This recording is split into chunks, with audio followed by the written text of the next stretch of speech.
one and all, and welcome back. We are here again for Defenders of Phandelver. We are entering into our third episode of this season, and we have an amazing show for you tonight. A lot of stuff I'm excited to get into. This is going to be a mostly role-play session because the party just went through a 2-session massive dungeon raid. And they do deserve some time to rest and relax. Plus, you know, we'll be setting up stuff for the future. That's what roleplay is all about. But before we get to that, some announcements. The first thing is everything you're seeing here today is brought to you by Forgotten Adventures. They allow us all to be here. They basically finance the show. They support all of us in making this stuff. They also make all of the maps and tokens that we use, including custom tokens they made for our characters, and tokens for all the NPCs that you'll see in the town. You can get those tokens over at ForgottenAdventures.net or on their Patreon, patreon.com/ForgottenAdventures. And all of the battle maps are made by their maps team at FA Battle Maps, which is patreon.com/FA Battle Maps. Their battle maps are the best. You're going to see a lot of them in this show, and they all have like interactive tiles and lighting and sound all built in, which is really helpful. So thank you, Forgotten Adventures, for making all of this possible. Other announcements. Okay, yeah, next big thing we have is comments. We have been receiving some wonderful comments. I'm going to dive into those now. The first one that we'll take a look at is from our wonderful artist, Karis, who said, "Hell yeah, conflict within the party. I am beside myself with joy. This episode is hands down my favorite. The RP for Valandor and Navarre was spectacular. Oh, and the little cinematic bit with the memories from the past, jaw on the floor." That's really kind of you to say, because I couldn't have made that flashback without your art, Karis. So thank you so much. She's so good to us, and we really appreciate it. Next up, we have this one from Dwan Johnson. "This show is awesome. My next series to watch." This is on episode 1. So, Dwan Johnson, if you make it this far, we really appreciate it. We, could use more fans like you. And yeah, glad you're liking the show. Let's see. Next up, Ivan Mora said, "Fire. This episode is on fire." This was for last week's episode. Love the tension. No, it was, well, actually, I think this was the first episode of the season. It was a crispy episode. And then we have one from Jalen Johnson. "Hey, I love the series, but I have one question. What is Penny's class/subclass? I get confused about her abilities. Sometimes it looks like Aberrant Mind Sorcerer, but also the new Scion Unearthed Arcana class." It's actually both. We started with Aberrant Mind, and we have shifted over to Scion. So yeah, we're giving that Unearthed Arcana, that still in beta class, that new class, a run for its money, and I'm really excited about it. Nick, it was Nick's idea. So yeah, and then we got one last comment to go through. Actually, it's 2 from the same person. Marquise Alexander, first episode, commented, "Salt and pepper, no!" And then immediately following that, a day later, "Jerry and Phil, no!" So yeah, Marquise Alexander, we're glad we can keep bringing the plot twist and the sudden developments to you. Okay, we also have some fan art. The first piece we have is by our wonderful artist, Karis Alexandra. Karis makes all the character art in the show, as I've mentioned before. And they made this art piece not because we asked them to, but because they just love the show. And here it is. Absolutely stunning. Yeah, gorgeous. My heart. Yeah. It looks so good. I will have this posted up so you can add it as your phone wallpaper if you'd like. And we also have another one. This one is from Emily from the Forgotten Adventures team. Made this piece of art. It's actually a whole series of them. Give me one moment while I get those set up. Almost there. Okay. Fit to screen. There we go. Okay.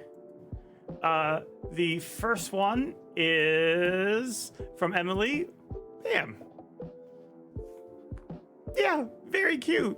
But of course, my goodness. that's not the right doll. So. And then finally, nice little comic strip. Thank you so much, Emily. We really appreciate it. It looks so good. That's awesome. It's very cute. And yeah, wow, Valandor getting 2 pieces of art back to back. Oh, really awesome. So yeah, that's it for the fan art we have to show off today. We have an amazing session ahead of us. Is there anything I'm forgetting, guys, that I need to mention or talk about? I think we're good. Yeah? Okay, let's get into it then. I'm going to go ahead and get us started with the intro, and we'll be back right after that. So don't go anywhere. Okay, here we go.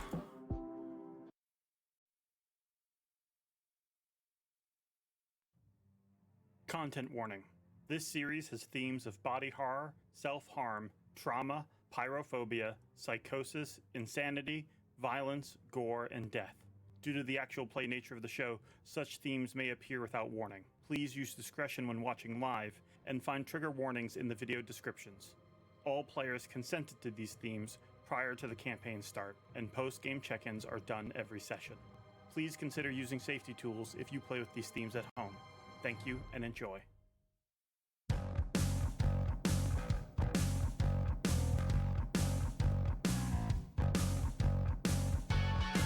Evil spreads fast when no one's observing. You have to act, but the threat is unnerving. So little hope, tempted and by despair. It's the end of your rope, and you're all out of prayers.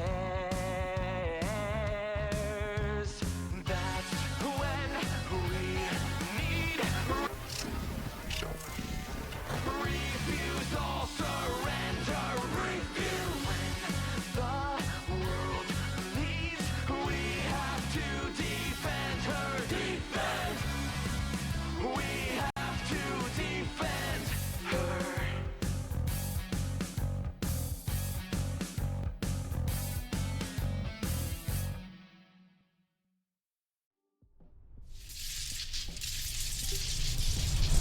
All right. So, the last time we played, what are you guys looking at me like that for? Don't worry about We're it. just gonna skip over, we didn't. Yeah. Yeah, for sure. Yeah, for there's sure. nothing. It's no big deal. The last time we played, you all had gone through Wave Echo Cave to rescue Gundren's brothers. Unfortunately, Tharden was not able to be rescued. He had already been killed, but you were able to rescue Nundro and secure the Spellforge, although not necessarily secured it quite the way you want it to. You guys are riding back to town now. And as you do, riding to town, it is nightfall by the time you get back home. And let's see, there we go. It is nighttime by the time you guys get home. The wagon ride has been an emotional one. There were some tears for Tharden. There was some anger from Gundren towards Alucor. And yeah, Gundren seems pretty upset about your choices. Hasn't spoken to you after about halfway. But you guys finally arrive into town, and as the wagon pulls up to the front of the Stonehill Inn, you guys hear music coming from inside, and you see that there are lights on. And as you step out, you hear people shouting, "Yay!" as they all cheer. Inside the Stonehill Inn, everyone is celebrating, and you find a very merry scene inside. The whole bunch of the people from town who you know have all gathered. As you guys walk in, everyone's ready to celebrate your guys' return.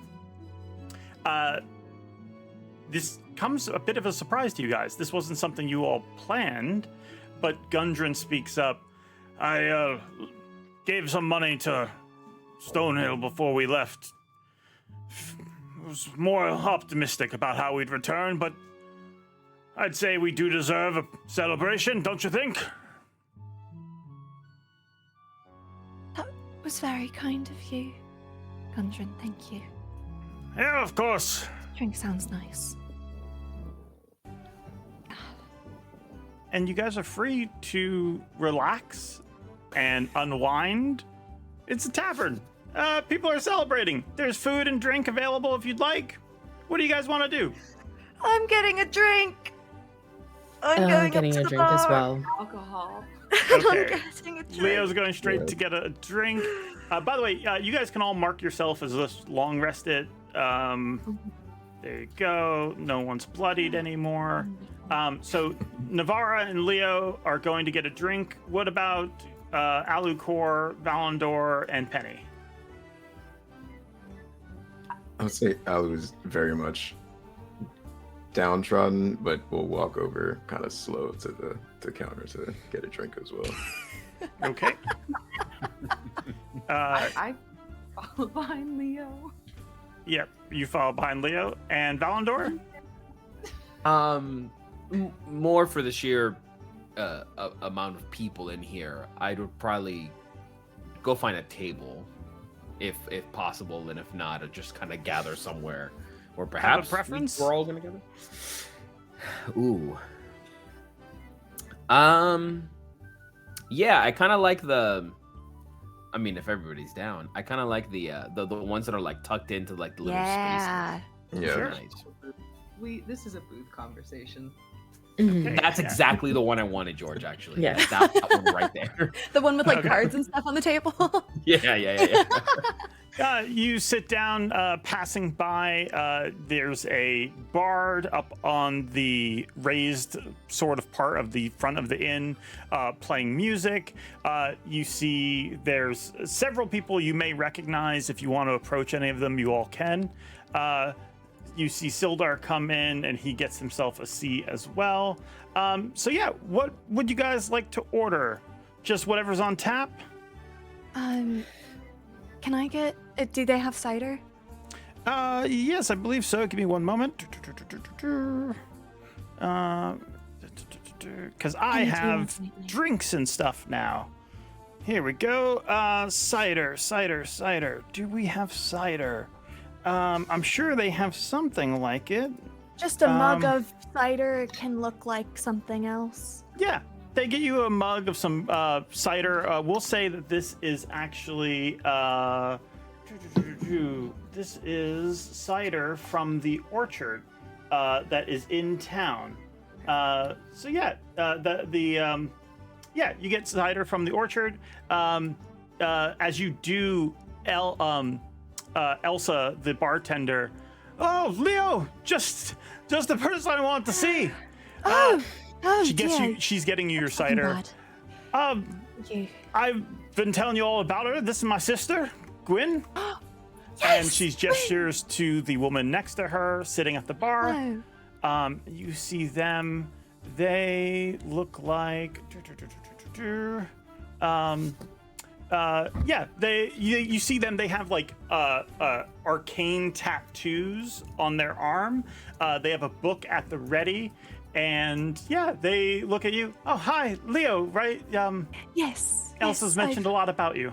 I've heard wonderful things about you as well. I'd actually like to give this cider mug to Penny. Say I got this. I got this for Val. If you want some as well, I can get it to you. But I figured you could go talk with him. I know you slipped something you've been working on. If you want to Oh yeah. tell him that it's made of apples. Yes. Penny will run off so that she can find Valandor. Okay. Yep. You run off to bring the cider to Valandor. Say it's from you. Lie? Okay. Yes. I would love to pick your brain about the arcane and spells and whatnot someday soon. Yeah, well, anything history, arcane, I'm happy to help. I hear you all recently made a big discovery at Wave Echo Cave. Yes, we did. That's fascinating. It was surreal, I think would be a word for it. Very interesting. But I'm not looking to go back anytime soon. I'd rather stay here for a bit. But it was interesting, I think is the word for it. It's certainly going to be more interesting when you guys get up and running again, and I'm sure there's more discoveries probably in the area. I'd be very happy to check it out. Of course, yes. Yes, maybe perhaps someday we can go together. Yeah. But it's very dangerous. I wouldn't go alone. So she acknowledges that yeah, these places tend to be pretty violent and dangerous sometimes. Right. Yes. But you know, that's why we have spells. Yes, that is why we have spells. Elsa, could I get another cider, please? Oh, of course. She gets you another cider. Anyone else want to do anything? If they could get a small thing of whiskey and a chaser, that they'll just down that really quickly, and Navarro will get another order and just look to the rest of the group as, if I could just get one day without having to go into another cave, that would be wonderful. But I'm glad we're done. Great. We are done. That can be arranged. I like that. And they'll just sip at that whiskey for a little bit to at least the townspeople who they know around for the evening, or who Navarra has done like late watch with when the guards were needed. Navarra's turning around like hoisting their cup in the air just as like a hello, how are you, good evening, before joining Val back in at the booth. You see a few people. You see Duran Edermath. He is the drow who handles the orchard. They have done some of the guard duty with you, as he was a former adventurer. And you also see Narth and Elenar. They both also volunteered for guard duty. That's these two gentlemen here. So you see them, and yeah, you head over to the booth.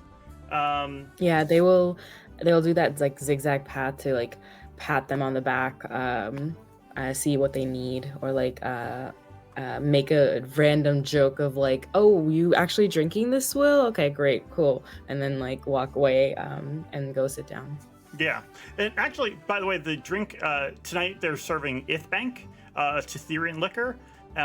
So it's actually pretty nice stuff that they're serving tonight. Nice. And anything else from Leo Alucor, or do you just want to grab your drinks and head to the booth? Alu's gonna go to Elsa and say 3 tankards of mead, please. Yeah, sure thing. She goes ahead and gets you mead, she gets you mead and anything else you want? Yeah, no need anything to eat? Oh, do you happen to have any more of the apple pie that you had the other week? Yeah, of course. They get you some of that stuff prepared. Yeah, if I could just get a couple slices. Penny loves it, and that would be really nice. Yeah, you grab some of those. Everything tonight is on the house, so you guys are free to enjoy. Don't have to worry about spending money. On your way back to your booth, all of you guys would have seen this animal. This is a capybara. It is the mount of this gentleman here with the bald head and gnomish ears. Wow. His name's Ramble. He manages like the stables in town, and he rides a capybara as a mount. It's like a giant capybara. And yeah, you see him sitting across from Lene. You see next to them is oh my god, what's their name? Tumblewick Rollins. That is the person who runs the alchemy shop. Yeah. Very nice. But yeah, what would you guys like to do? Just, I think, head into sit here, apple pie for anyone who would like it. I'm gonna hand Penny as one of the plates and put the rest in the center. I'm just gonna sip on my cider for now. And Navarro will take one of those slices. I pass apple cider over to Valandor. Eddie, this is yours? I'm bad at lying about those things. I'm staring at the capybara a little bit too. Like itching to go. Wait a minute, where's the capybara? Oh, you didn't see it? Was No. in the middle of everything. It's a giant capybara. Sorry, I'm such in a good mood. I couldn't. Oh, and they're like tilts, like they're moving. Leo, like hold on, lean down. Oh, how did I miss that? No, it's just over there. Yeah. Are you drunk already? Wow.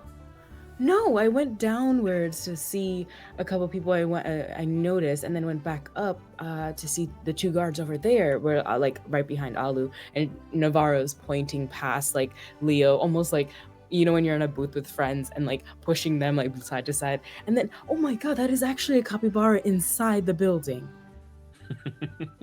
I know Yes. that's an adult conversation, but can we all go try and pet the capybara right now? Penny's vibrating.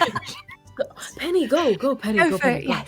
Yes. Laura, why don't you go too? You should go. Oh, I'm. I'll get alright. out of I the think bed. I'm. Oh, you know what? Fine. Yes, and they're just calmly walking over with Penny, and like, I don't know if it bites, but just be careful. Just be careful. You should use your alt as you get to the cup. Ultimate animal handling. Penny's working to the same level of care that you would with someone who's got like one of those like service animal jackets on. Mhm. Don't pet unless you ask the owner. Yep. Please. Navarro's looking for that sign, just like, is it okay? Is it okay? All right. Can I pet this? Can I? Okay. All right. You actually see this gentleman with the beard and like the green jacket. That is Toblin Stonehill. He's actually the owner. And you can see that they're not exactly thrilled with the capybara being inside the tavern or inside the inn. But you also see that his two children, Tamara and Pip, they're both really loving this. So it's like, I don't really want them in here, but kids like it. I'm not going to kick it out. So, but yeah, Ramble's telling them all about it. The capybara's name is Violet, by the way. Navarro's like, well, if the kids, like it, well, they're just like leaning down slowly and looking at the kids like, oh, are you enjoying your time with the Violet? And then slowly moving their hand closer and closer to pet them, as if like, I'm right here. I'm eye level already. Let me just go pet Violet. Oh, look at that. We're petting Violet now. Go ahead and give me an animal handling check. DC is not high. Please. A 17. 17. Yeah. The capybara immediately loves you, sniffs you as you like rub its ears and like the fur on the sides of its neck. Yeah. Anything else from you guys other than just gushing over the capybara? I want to pet it. Yeah, go for it. You go ahead and start petting it. If you want to make an animal handling check just to see if anything horrible happens. No. No? Okay. Can I just be excited and happy? I'll say that Navarro's animal handling covered for both of you. Leo's just watching this, just like so happy, like seeing Penny so excited. Penny's whispering, whatever happens to you, I don't know what I do. I'm in a really fragile mental state right now. This is God. Thank you. And just Can like Navarro Violet- hear this? Yes. Navarro's Absolutely. just like their eyes are like looking at Penny like, what do you mean? This is incredible. You're doing it. There's nothing going to happen to Violet. And their face is just very serene and like as if they are just enjoying everything in a, I don't know, they're just so enamored by all of it. They're just, wow, this is incredible. Here's a fun question. Can I roll an insight check to see if this is Navara talking or if this is the spell? To your knowledge, no. So the spell didn't last forever. I mentioned 24 hours, meaning that like after some time, the players thinking about it would know that a spell was cast on. But the spell's effects are gone, so she's not under calm emotions, if that's what you mean. So she's just like serene. I still want to roll. Yes, sure. Do I roll anything? You can just do an insight check. And Navarre, are you holding any resentment or fear or hostility towards Penny? And you don't have to answer that. You could roll deception or persuasion, your choice. I'll roll insight. Just so you have a number to beat or something. Okay, 14. Okay. 15. 15. Yeah. Seems like, whatever fear was in them before, it seems to be managed. Maybe how you helped in the fight, really convinced them that you're not something to fear. Not that you have any reason to think that they should fear you, but, It's a party. I have apple pie in the stall. Everyone's happy. I gave Valandor a new stuffed animal. Everything's good. Yeah. Everything's great. And yes, Valandor, here's your stuffed animal. I'll go ahead and just put that on the table. Right over there. Yep. Wonderful.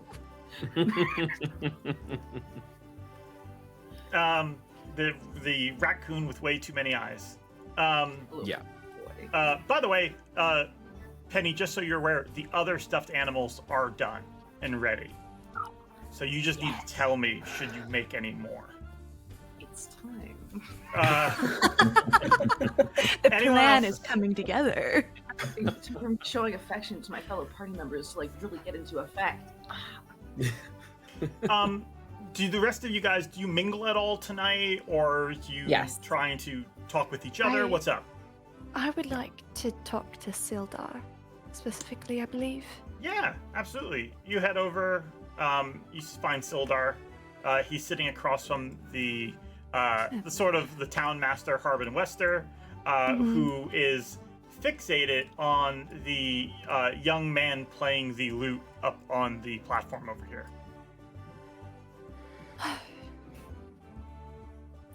It's lovely evening. How are you, Sildar? Good. I'm glad we made it out of there. Things went about as well as we could hope. Indeed. Yeah. Are you okay? I heard about what you had to deal with.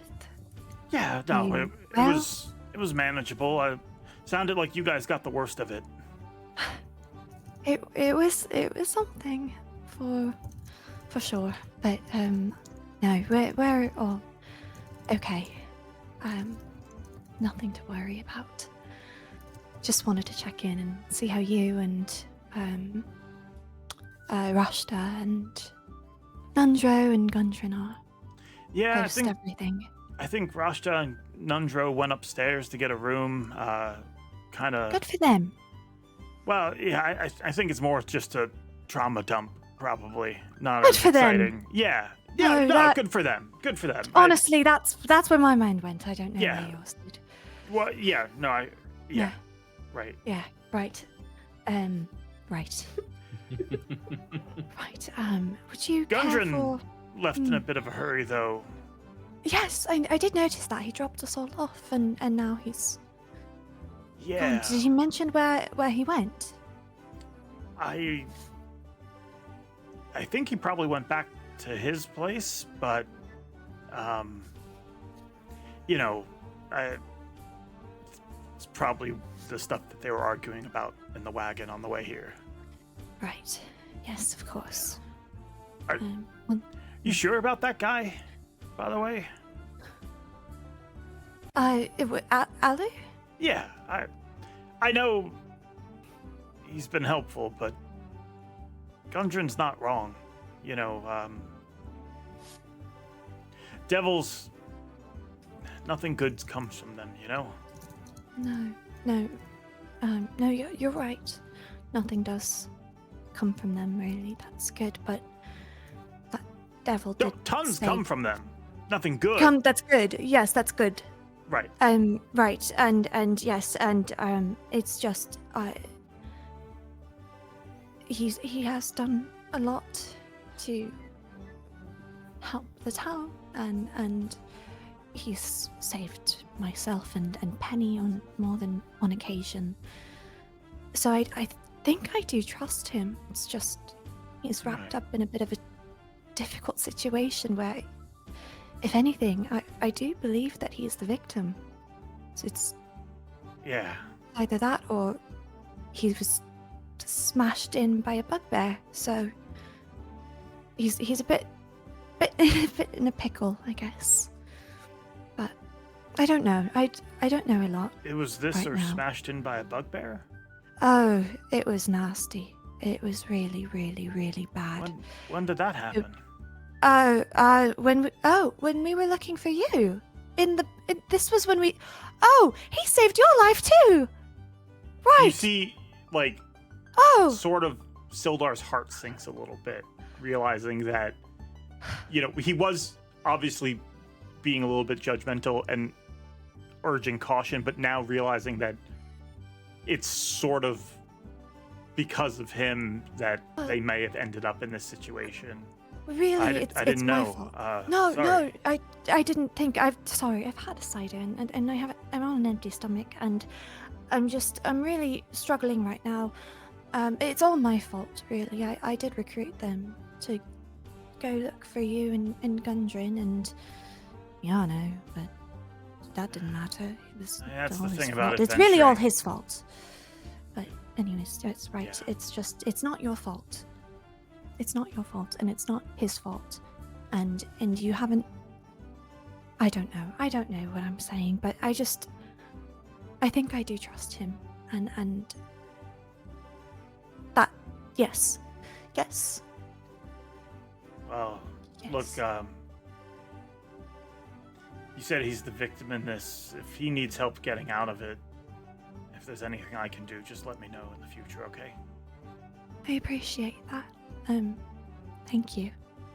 And of course, if there's anything we can do to Yeah. assist, I know he feels guilt for the predicament that he has placed both us all and Gundren and Nundro in. So he has a good heart. I'll talk to Gundren about it, see if I can't get him to calm down a bit. Of course. And Yeah. I can speak with him as well if he so chooses. So, All right. Well, right. Yeah, enjoy the night, though. Yes, We all you as deserve a well. little bit of celebration, I suppose. Yes, absolutely, yes. Yes, okay, right. I'm gonna go back to the bar and I'm going to get another drink. Okay. Anyone else want to do anything? Again, you don't have to do anything specific, but if you want to mingle, even if you don't know who with, or if you guys have stuff you want to talk about with each other, or if you're just ready to call it a night, just let me know. I think Alu It- would have. No, go ahead, Jose. No, by all means. I think Alu would have slid more into the booth with Valandor on the other side, and just like, you can tell from his body language, he doesn't want to be around ceremony. He very much wants to just kind of like hide, kind of.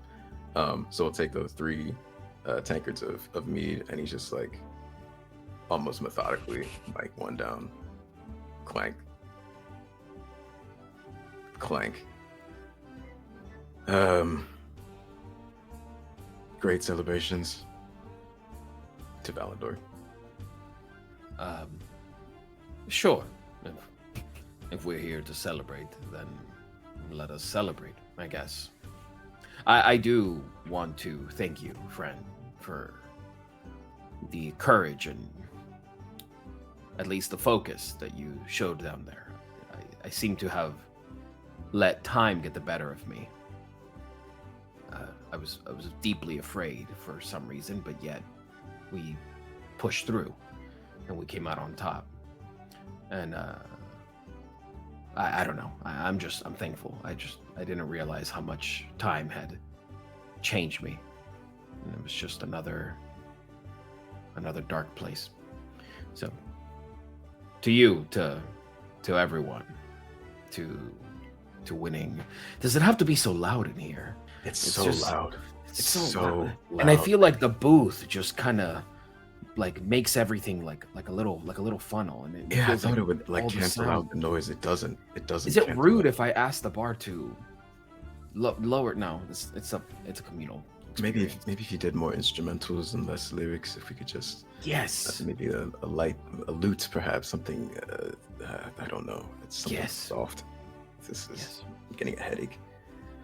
I- But don't. Right when they say that the lute, perhaps Navarra's probably dancing with someone in town, just like oh, like past the booth, like straight down and then around, and like some kind of like I don't know, kind of Right. dance. Who do you think you're dancing with? You don't have to say anyone specific, but if you want to give me an idea of what they're like. Sure, maybe one of who?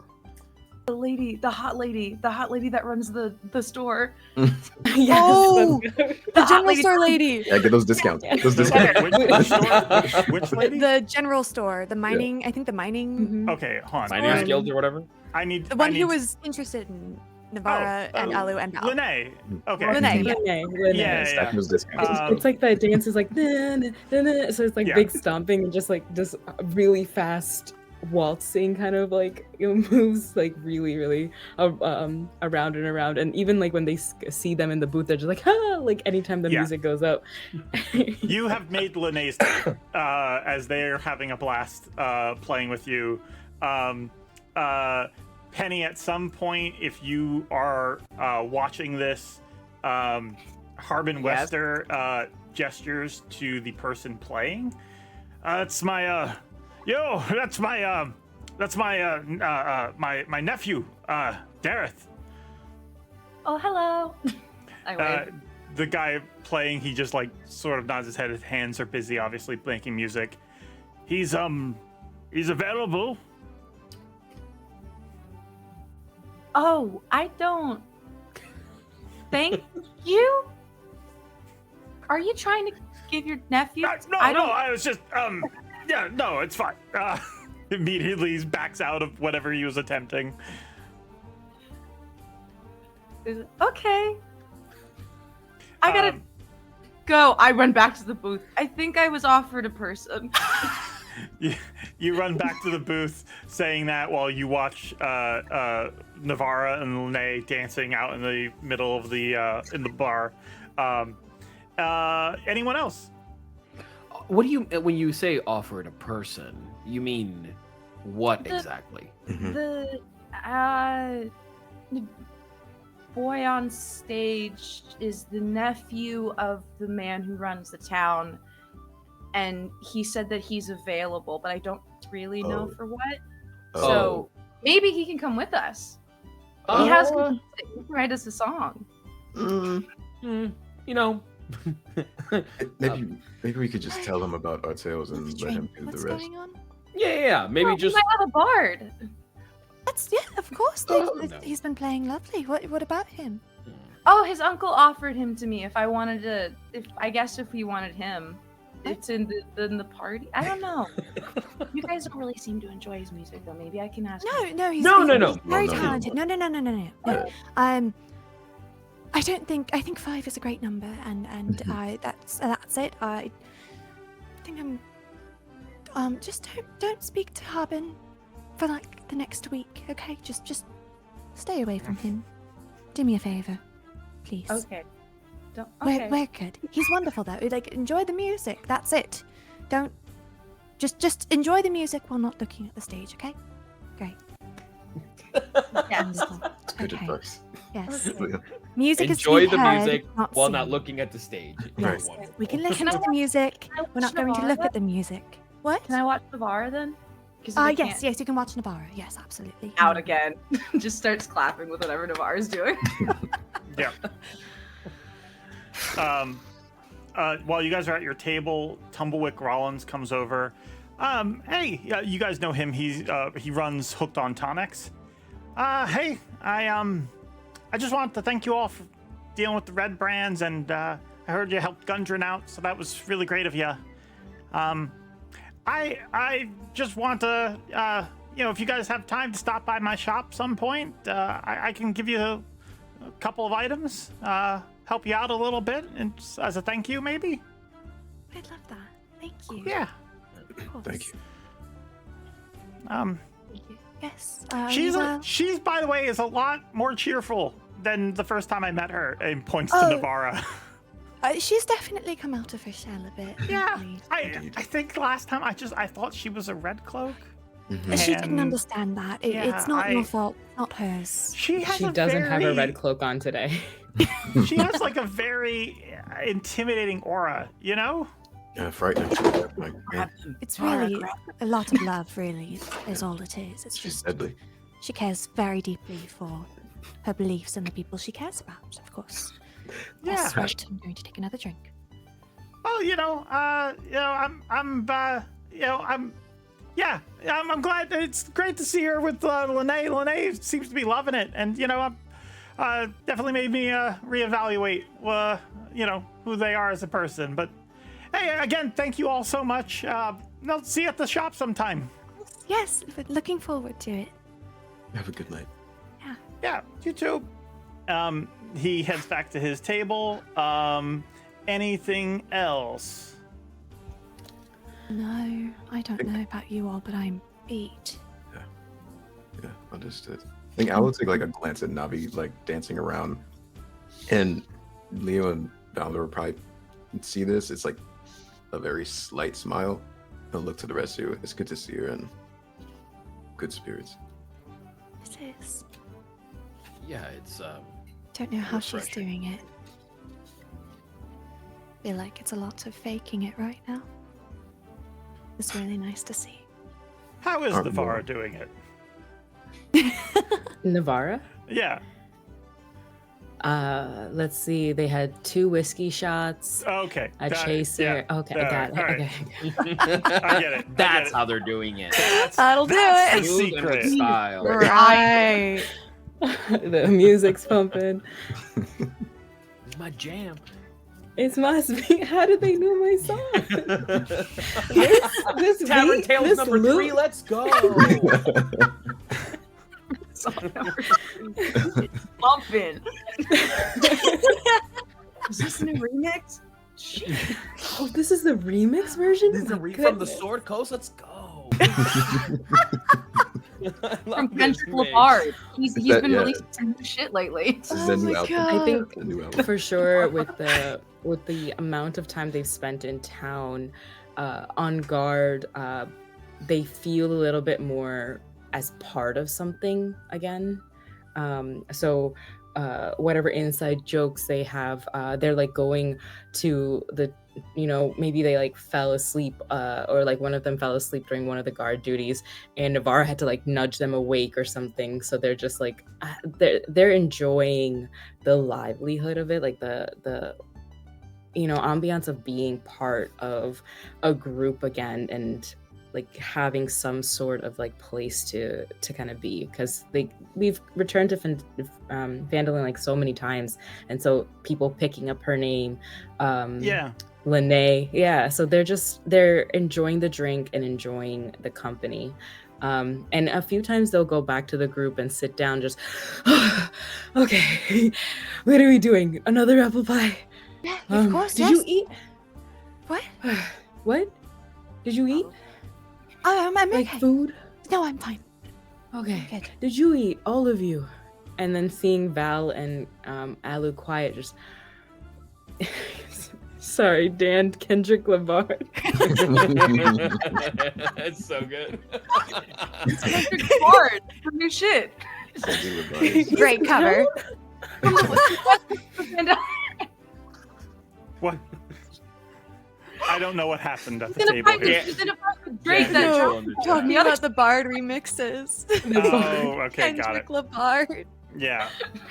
Yeah, got it. They're just peeking out from the curtain, looking at Penny and just seeing them clap to it. They're like, did you want to dance? Yeah. I'm not allowed to look at the bard.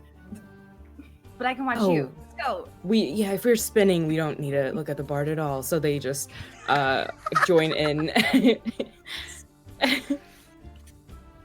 That is it for Novara, but they will want to do something before they go to bed. That's Okay. At the booth, Halia Thornton, she's the woman who runs the Phandalin Minor Exchange. Leo, hello. It's good to see you again. Lovely to see you. I had some questions. I understand you all had an exciting adventure. Oh, that is a word for it. Yes. What can I do for you? Well, I heard in the grapevine that you all met the spider. Yes. Yes. And he's very dead. Oh, well, that's Yes. very unfortunate. I know. The ceiling collapsed, and he didn't make it out. We nearly didn't either. Terribly Do you think his sorry. body's recoverable? Perhaps with a bit of manpower. I wouldn't. Hypothetically I wouldn't speaking. assume otherwise. Hypothetically, of course, I would assume he'd only be buried under maybe 8 to 10 feet of rubble and rock. Mm. And it was near the entrance to a hallway. It was quite close to the hallway, so it wouldn't be excavating a whole room, of course, Yes. hypothetically. Does sound troublesome, though. I will say, if you happen to get a hold of his remains within the next 7 days, hypothetically, I would be happy to pay for them. Oh, that is quite wonderful to know, of course. I don't believe we are heading back out there anytime soon, but hypothetically, if we were, of course, I will keep that in mind. Wonderful. Wonderful. Well, George, as that's happening, Yeah. get just passive insight of Yeah. 17. Anything? What, What the fuck's going on? what is it you're trying to figure out? I'm trying to figure out, hey, we're all having pie, we're having a good time here, Navarre's spinning, everybody's doing their thing, and you want the spider's body? So I'm just trying to decipher, like, is this like, I forgot this person's name.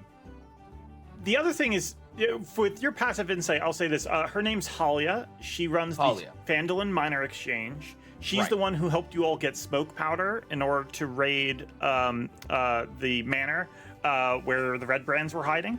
Sure. But a few things that stick out with your passive perception is that you guys didn't tell anybody that you defeated the spider. That wasn't, you guys were being celebrated because you came back after dealing with the Red Brands and you rescued Gundren and his brother. And, you know, Gundren put like a good amount of coin to get the celebration started, right? But no one, like, unless one of your party members told her right away, she must have had other sources to know that this spider was dead. And why they would want the body, well, within 7 days, that's enough time to be raised up. After Right. that, they're just a corpse. It's like a slight thing where when that's conversation's happening, Valandor's like leaning up against the wall, so I can see this person and Leo. But when that's mentioned, I just take like a peanut or something on the table, and I just like flick it at Alucor. But like I flick it to him like right on the forehead.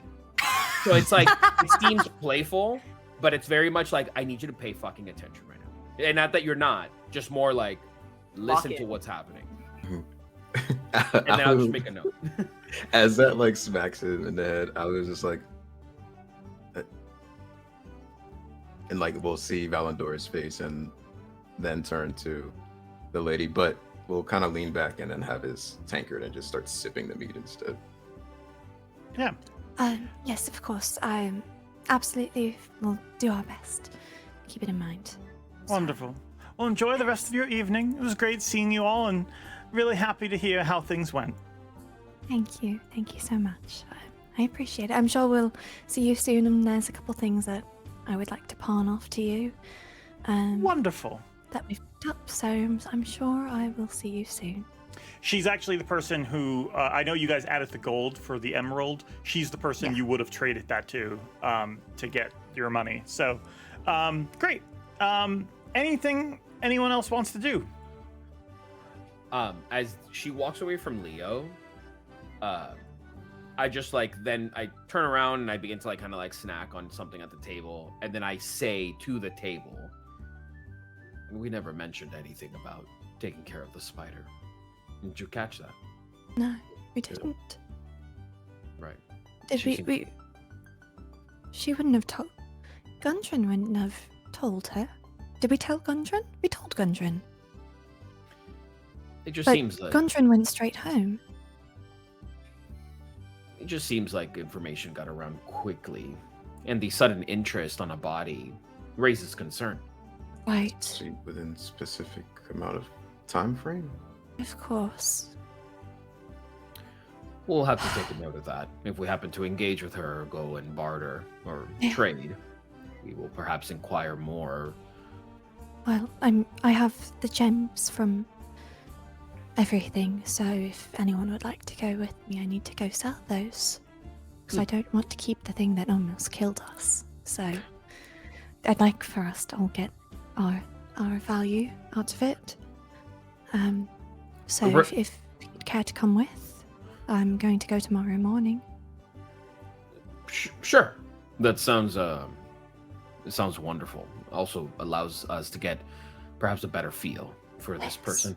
Of course. But regarding that, Leo, hell of a job. Great job.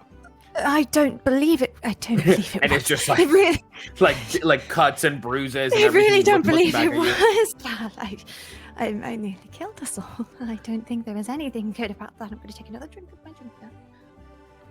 And I just kind of do a chuckle and play into the self-deprecating lack of taking accountability. But I just sort of look to Leo and I go, no, but truly, I was telling Alucor. Let me begin here.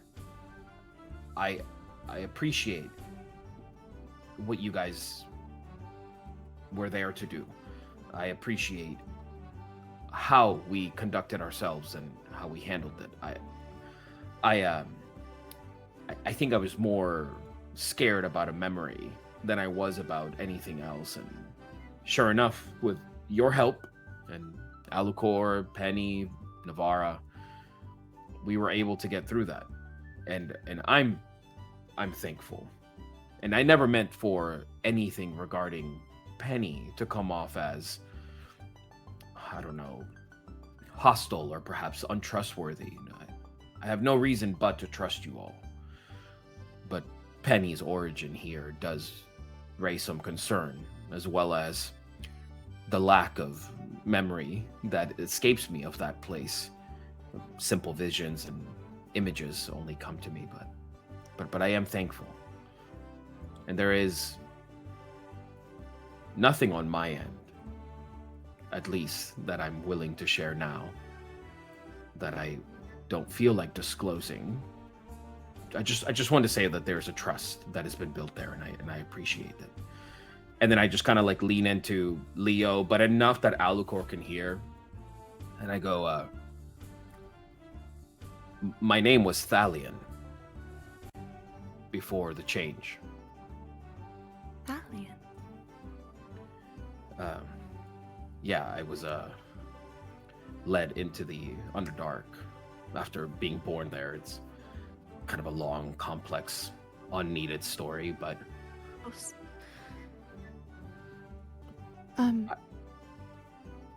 Right. I saw Penny when I was much younger, and a different man, honestly. And a lot of things have changed. How long But was this? How many years? Quite some time. George, like roughly. It would have been a couple of years ago, probably. Okay. Yeah. A handful of years ago. But it was I wish I could give more. No, you don't have to. It seems as though you both are victims of whatever force has been tainting and hurting Indeed. people. It's not your fault, but to know that she's been stuck there for, at minimum, several years. It's terrible. That's all. Guess. And I think that's valid. But as we now know, Penny is alive and walking Yes. around amongst us. Yes. She wasn't the only one there. Okay.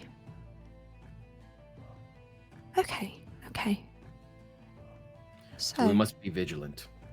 right.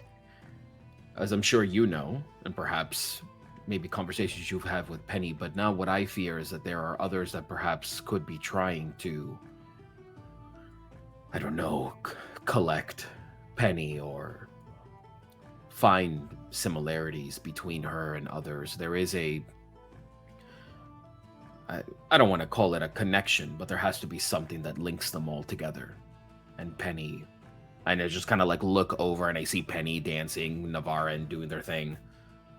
Yeah, you look over and you actually see Penny and Navarra have joined up with the Kimber sisters. And so now the four of them are all dancing together. Hell yeah. Yo, it's my jam! You're having this plot development's happening over there. We don't give a shit.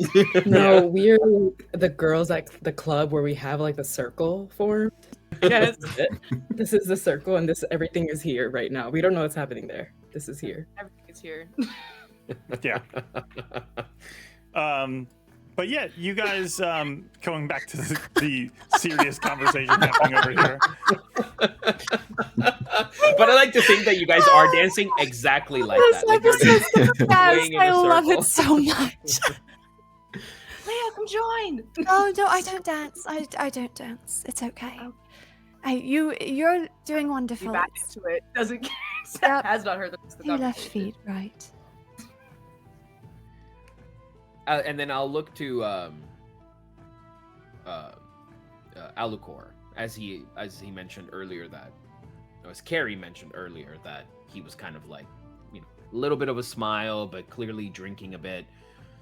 And then as we sort of like come back from like maybe perhaps like, laughing slightly or enjoying the moment.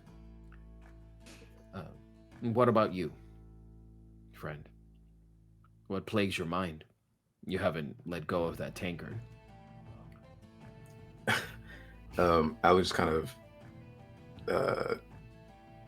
laughs, but it's just like he's breathing a little bit faster out of his nose. Gundren had every right to be upset. I am a plaything. I don't know what happens if I don't fulfill a favor. Right. There is no counsel. can't There's be no good. guidance. I just You stumbling forward, I guess. Maybe that's all we can do at this point. He just goes as tankard and just takes another sip. still I was going to speak with Gundren a bit about that. I spoke with him, gave a bit more insight on the situation. Explain that you're a victim, that this is not your choice. It's either that or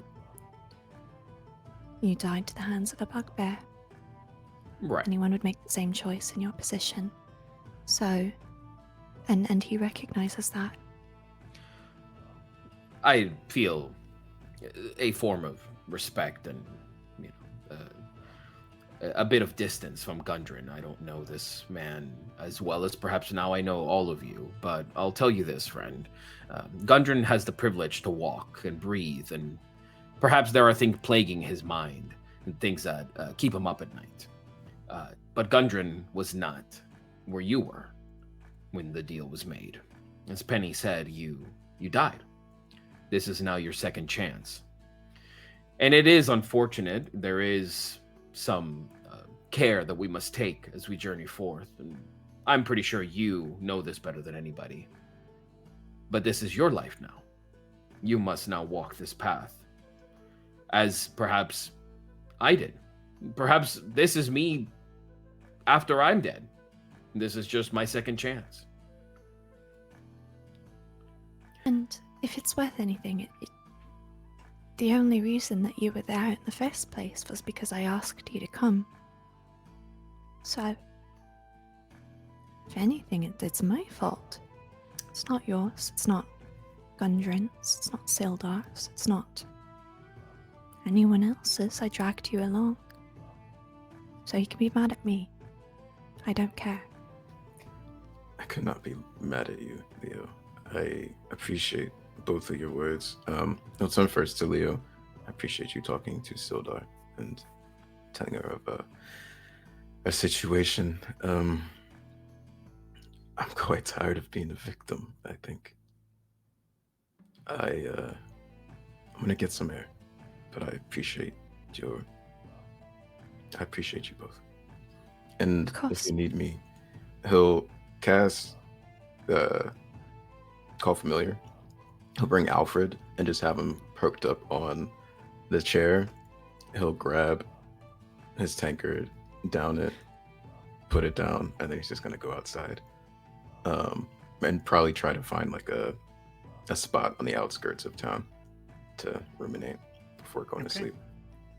Yeah, you head off. You head off with your owl and try to find a place to sleep. Give me a perception check while you do that. You got it.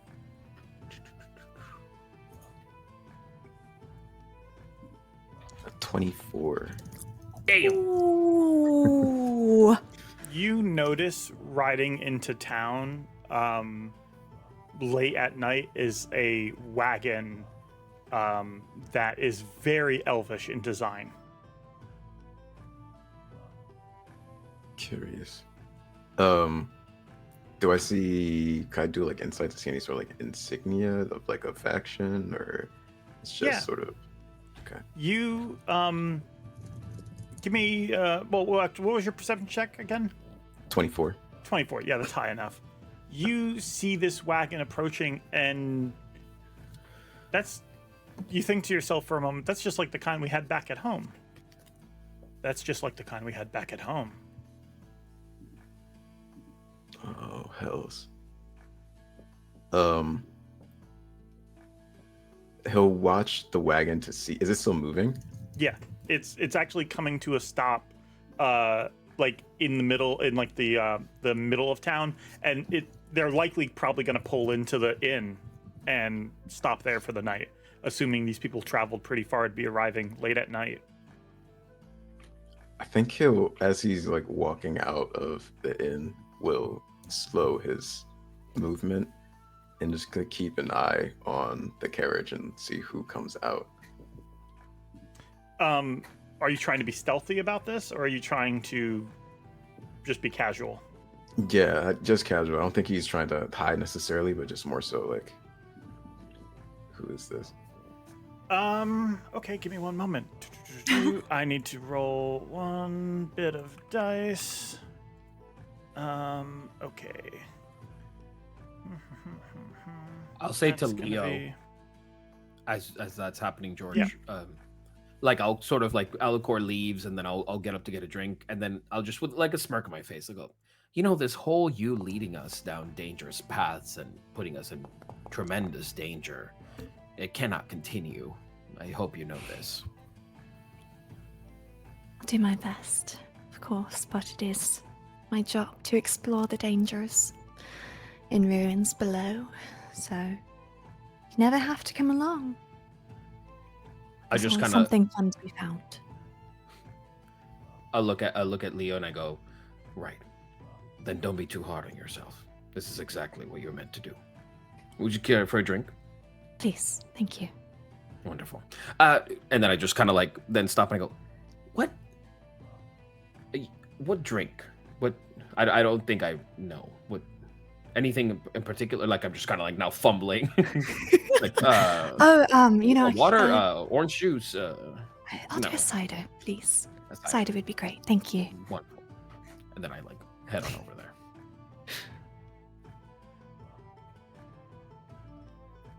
Elsewhere, Alu, you see stepping out of the wagon. They have had a really long journey and have not aren't quite fully rested, so they don't notice you from a distance. As they get out, you recognize immediately one of them is in a wheelchair, and the other assists them out, looks like they are dressed very finely. You recognize your parents. As they are helped out of their wagon by Paulina, who's like the stable hand, and they are, she's giving them instructions on like where to get rooms. But yeah, you recognize them. They're your parents. Dude, you've been drinking. Lock in, bro. It's time to sober up. Come on. Alu stops in his steps upon seeing them come out, and will start slowly walking towards them into like a very slight jog. In an Elvish, we'll say like mother, father, hello. Make a con check for me. For sure. Mother and father is normal. Oh God. 13. You shout their names, and they turn almost startled. They didn't expect to see you this early, like upon getting here. But yeah, you approach. Alucor, your mother quickly embraces you, gives you a hug. Your father, obviously, not as mobile, sort of waits as you come over and you give them a hug as well. We were going to find you in the morning. Have you been drinking? A few meats, but I am sound of mind as well as I can be. Paulina steps up, actually, and this young man was one of the heroes that helped us rid the town of some bandits. We've been celebrating him and his friends. Very good to see. Alucor, we have much to discuss. We heard about your exile from the Druid Grove. Yes. I've been meaning to talk to you about that. I don't know if... Are you staying at this inn? I just left. Maybe it would be awkward if I walked back in, but perhaps... Unless you have a place to host us. Oh. Host. He's immediately thinking of the shack. He's just like, it is... Yo, the bachelor pad? Oh, dude, that shit's messy, man. What are you talking about? Don't bring your parents. No, for so long. My living situation is not the most conducive to a meeting. Your mother sort of, you see on their face that that's more in line of what they were expecting when they came out here. Well, we are going to get rooms in the tavern for the night. tomorrow we'll see if they can put together a feast and we can have a dinner and discuss how things have been going and what your plans are next. I will be in town. What we will do tomorrow is quite unclear, but I will meet with you for dinner. Yes. Wonderful. It's good to see you, my son. Your mother comes over and gives you another hug. Now, if you'll excuse us, it's been a late night. The road was long and arduous, but we look forward to seeing you tomorrow night for dinner. Of course. Let me help you in, and I'll see you tomorrow. Okay, yeah, you help them in. Everybody, give me perception checks. Navarra, roll a con save before you do. Let's go. She's not drunk. She just I tipsy. got a 4. 15. I got a nat. 21. Now back to I a 2. can't say. Navarra, That's so incredible. make your perception check at disadvantage. Okay.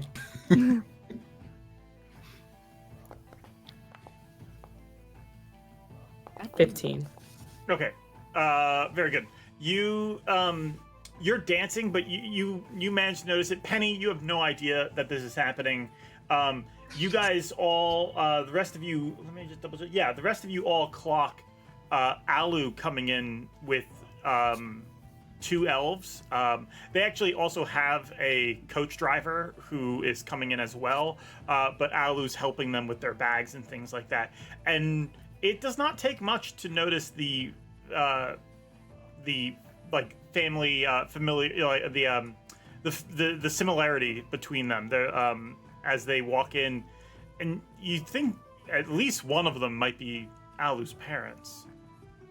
And you watch as Alu, do you make eye contact with any of your party members? Mm-mm. It's like Alu is a different person as they are walking in with these folks. But yeah, Penny, you're the only one to not notice that. Can I just be too distracted by trying to not make eye contact with whatever loot player's there? I can't. Yeah, you are in the throes of dance after all, so yeah, very hard to notice really anything going on. Navarra, noticing they have adopted parents, so they're just seeing that resemblance and not knowing that. How old is Alu? I think quite a few decades. I can't remember what it is on a character sheet. I think you said 8 that you Yeah. passed. Yeah, and Navarra is human, so they're just they've never seen an older elf have parents come in, so they're just that tired, slightly drunk, kind of leaning against the side of the wall, I'll come back to this dance circle in a second, and looking at them, trying to make eye contact with Alu, and does a wave over, and seeing as he's not looking at them, just what? Who are you with? Who do you know? What do you? Oh, why do they look so similar? And that's all the expressions completely clear on their face, just one by one. Would you say this is pretty shocking for you? Yeah. Go ahead and make another con save. Oh. Dude, if you ruin this Pitbull remix because you throw up on the dance floor. You do have a moment of but you catch yourself. Okay. That was it was the shock plus all the dancing. It was risky, but you're fine. Anyone else have anything they want to do before they go to bed? I did want to, if Val has come back with the drinks. Also, I wanted to thank you earlier, but didn't get the chance. Thank you for being so kind to Penny in the caves. There was a lot going on, and I don't quite know what happened. Everyone calmed down, which is wonderful, but it was really scary, and I was afraid for her safety, and I just I'm really grateful for you helping. Thank you for treating her with kindness and care, and protecting her a bit when we didn't know what was going to happen. Regardless of where Penny comes from, Penny is of this world. We are all children of it.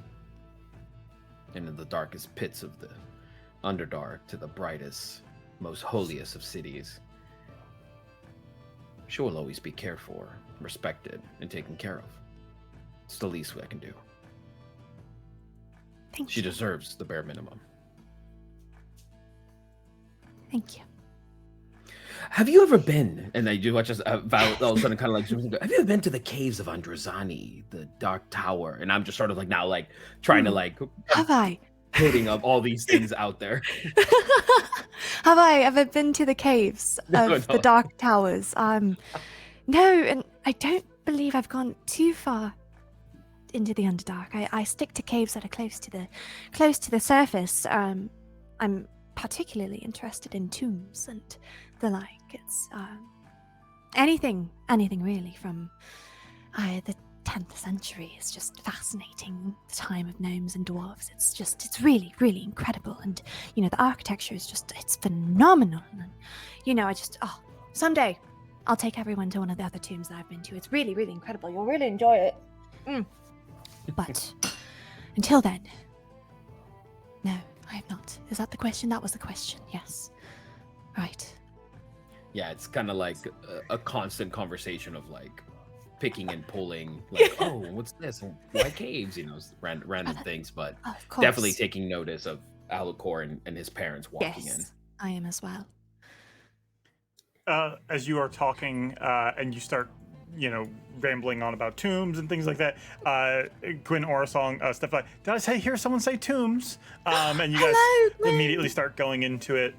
Yes. Anyone Oh, my else have word. any urgent things they want to do before they go to bed? Yeah. Yeah. This would be like later in the evening. They would have walked Leo and Penny home, probably like carried Penny like a piggyback just to get them. We wrecked. Yeah, completely. But like they probably sobered up at this point. So late, like we're talking middle of the night. They're going to see where did Alu go back to their shack? No, they went to like outskirts of town, preferably somewhere where there's like rock, Mm-hmm. if there is, George. But yeah, he would have tried for something like that. You could give Could me a they have- survival check, Navara. Okay.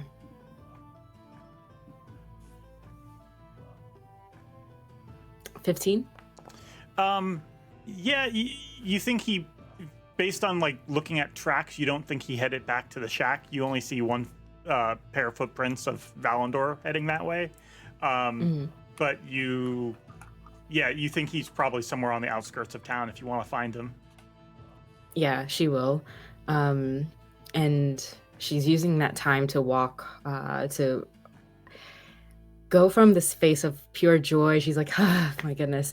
And it just slowly just shifts to just serious cat on the prowl kind of, see her face now gone, a little frayed, a little clenching her jaw, and will try to find him. Most likely sneaking up on you a little bit, just with the quiet steps that they have. If I could flavor this, George, like on the ride in, I would imagine Alu tried to attune to the gauntlets of ogre power. Sure. So as Navi's coming up, and she absolutely sneak up on him, he has the gauntlets on, his cloak is off, and he's just like, you just hear thuds of just like one punch, another punch, another punch. And he's just wailing on rock with the gauntlets on. They walk closer to his like late night practice. You love tracking me. Yeah, it's become a good game for me. Yeah, you're quite good. Sure. A late night practice of sorts. Did you have fun tonight? I had fun. I saw you with 2 people that came in. Yes. Expected company? No. And he turns back to the rock, swings another punch. Wide-eyed Navarra is just like, well, that's 2 things I guess we have on our docket. But first,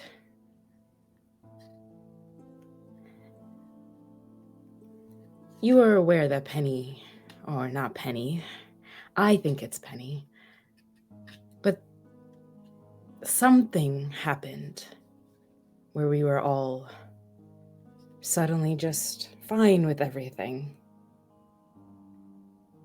Yes, I do remember that feeling. And do you trust that? No. That feeling, no. I don't. I'll be very transparent, Navarre. I am feeling angry about not having agency. So when that happened, I didn't love it. I think it was necessary at that point in time. It seemed tense, but I did not like it. How did you feel? They're looking at you as if you've read their mind. And they're grabbing at the nearest tree and just scratching it with their claws like a cat, just trying to get the annoyance out of their head. Agency. And the fact that they had to cast it meant that there's a slight sense of distrust on our actions. My actions. I won't put you in this. They trust you. I feel like I have the right questions. And the right fear. It is not that I want to do something to Penny. It is that I'm questioning what we're actually walking into and really looking at what is happening to Penny. And to toss it aside and everyone look at me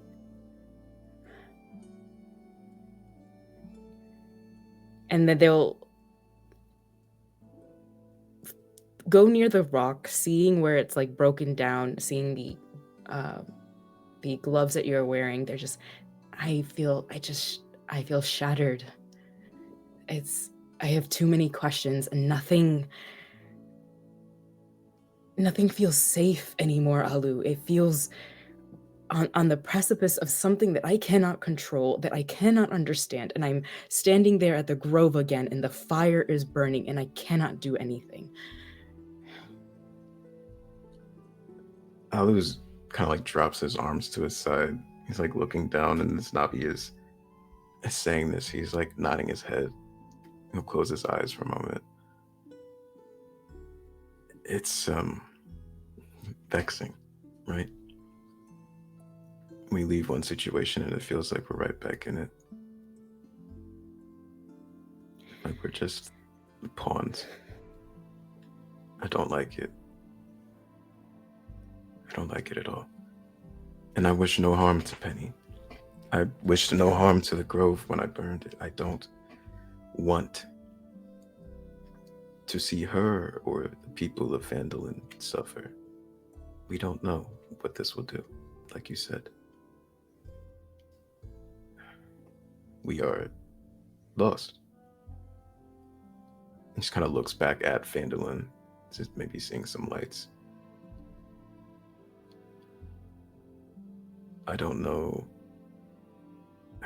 what we will need to do. to make sure that everyone is safe. But I doubt it will be easy. With What Penny, I fear with Penny? if she changes, could you do it?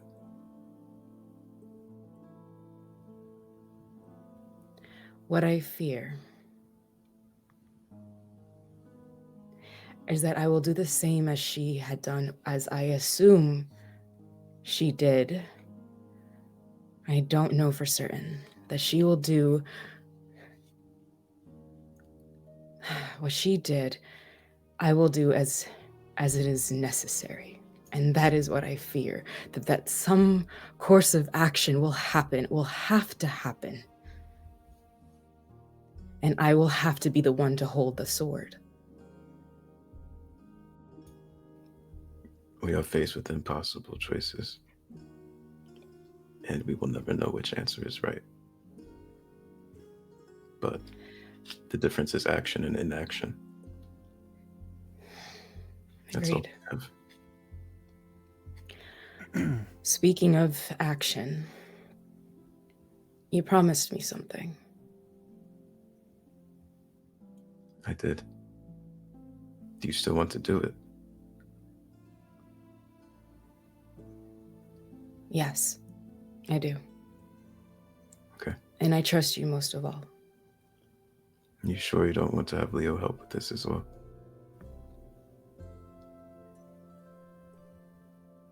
I believe Leo cares, and I know they would want to help.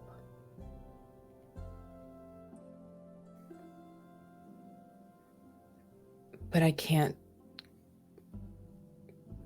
talk to her right now. Okay. I would just like nod his head in affirmation. We'll walk closer to Navi, like a hand on the shoulder. Are you sure? They nod back. Their eyes are a little shaking, but they're meeting Alu's eyes. As soon as they do, they like squint, and resolve like covers their face. We're here. I want this out of me. Do you want to wait till morning? I will be honest, I've had several drinks tonight.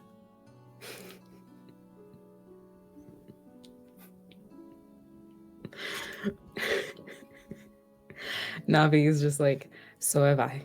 But whatever is here needs to go, and if something goes wrong, we will go to Leo. Okay. Both of you make con saves for me.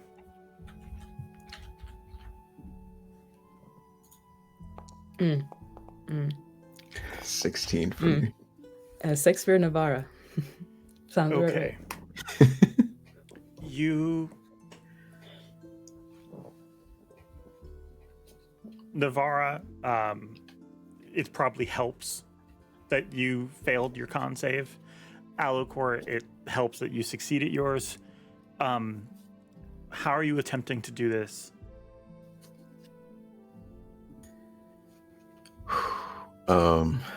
God. This is so gnarly. Is it just like doing like essentially medicine, like to make an insertion, see if you can find anything, and then like healing magic? Yeah, I'll say since I have like battle medic and like healer's kits, I would assume in a healer's kit maybe there's like not a syringe, but like something small for cutting, whether it's like to cut a bandage or something or other. Like a scalpel? Yeah, like a scalpel, to try to be as precise, like even gnarly, to take a scimitar and to not be something. Yeah, you're able to get a knife. You have a med kit. Right. Yeah. Go ahead and give me a medicine check.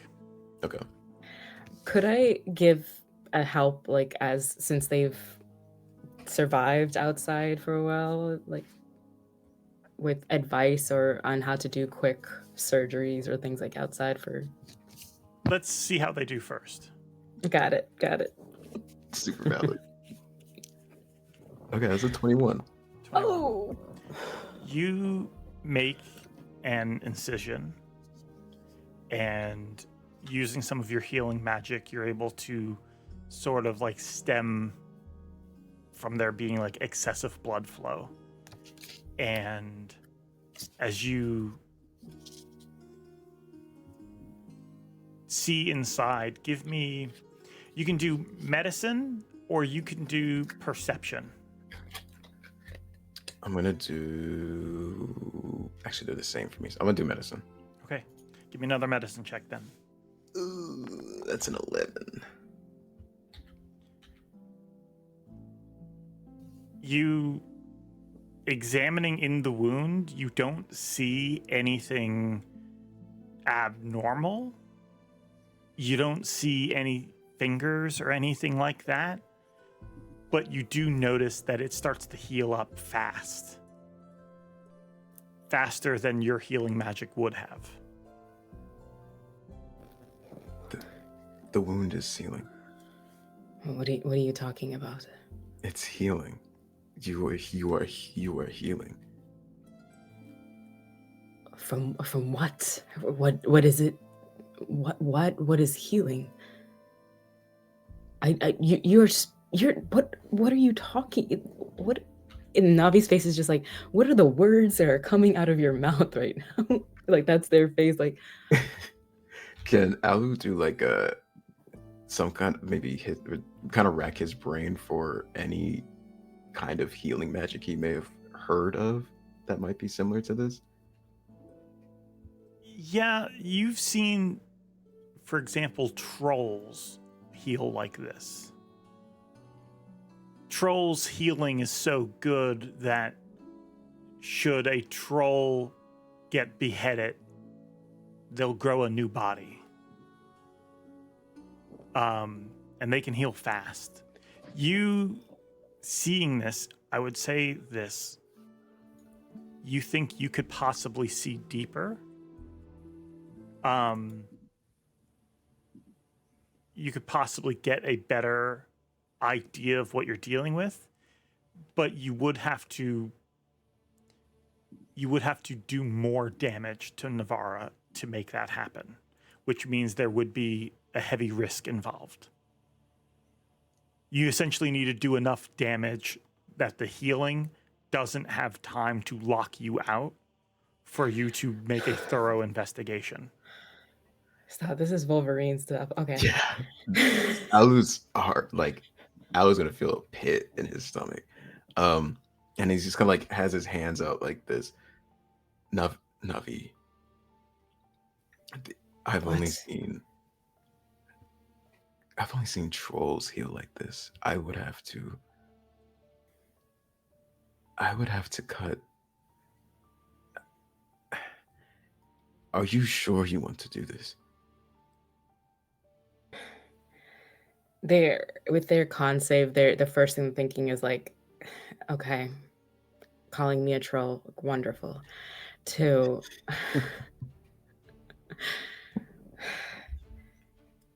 whatever you're saying, I want to know the answer. At least if it's happening to me. I have no answers other than I would need to do significant damage to you to remove this.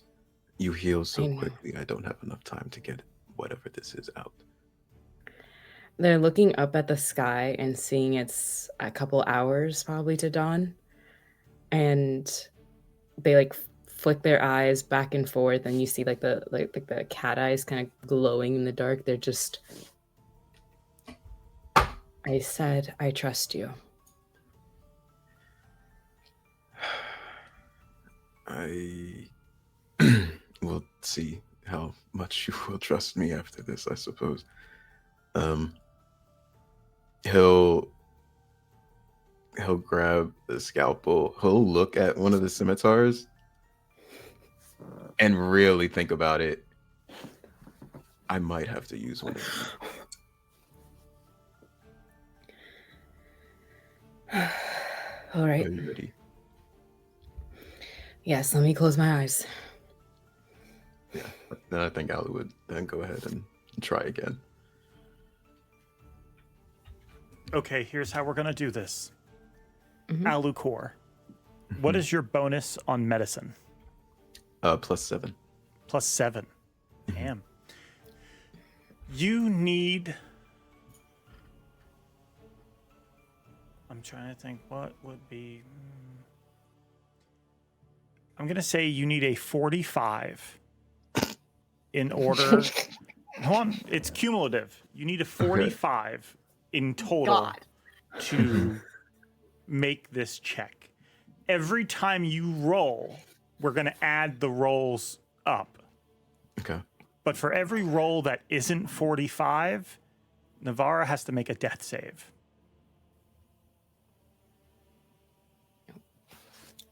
We can't go one episode without them, so hey, we can't break tradition today. It's in the contract, guys. can't- It's in the contract. It is in the contract. We all signed this. We y'all. did sign something. Yeah, That's so, right. I'm sorry. And don't be sorry. It was in the contract. Okay, in that Parents case, moving then to town, lacking ahead. agency. make your Nintendo's first medicine battle. check. Okay.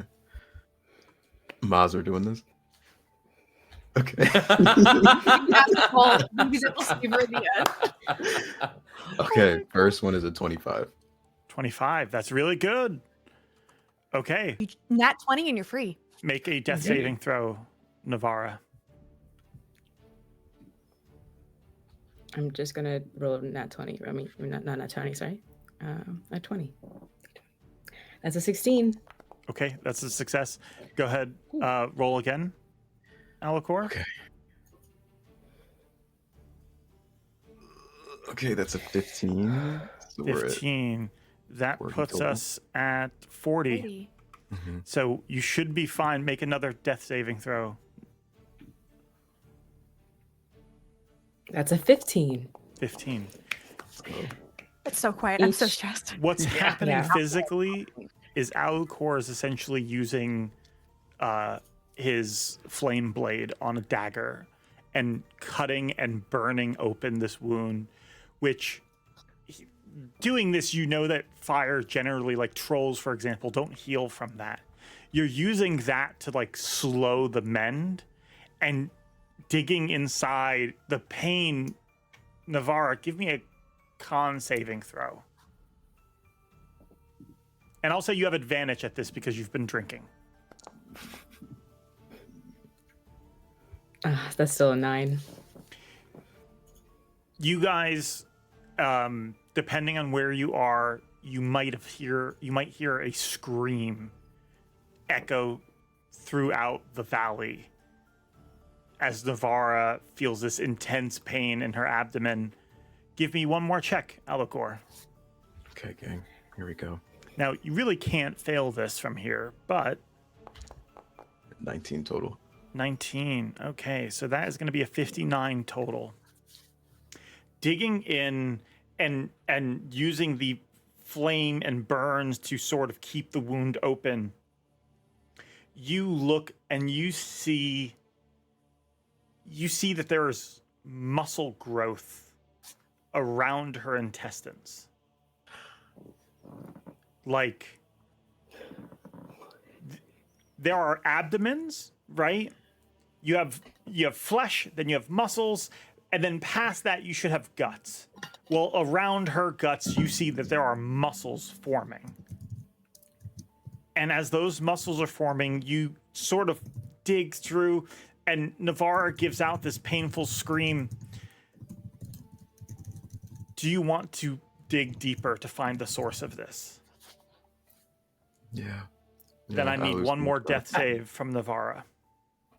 I will say, as Navarra's screaming, their eyes have flicked open and tears are coming down, but it's like gritted teeth, and they probably have grabbed onto the edge of your cloak, and is like, you can see they're digging into it and holding really tight, and they're just like, please don't stop, please, pretty please. All right. You can do this, Navi.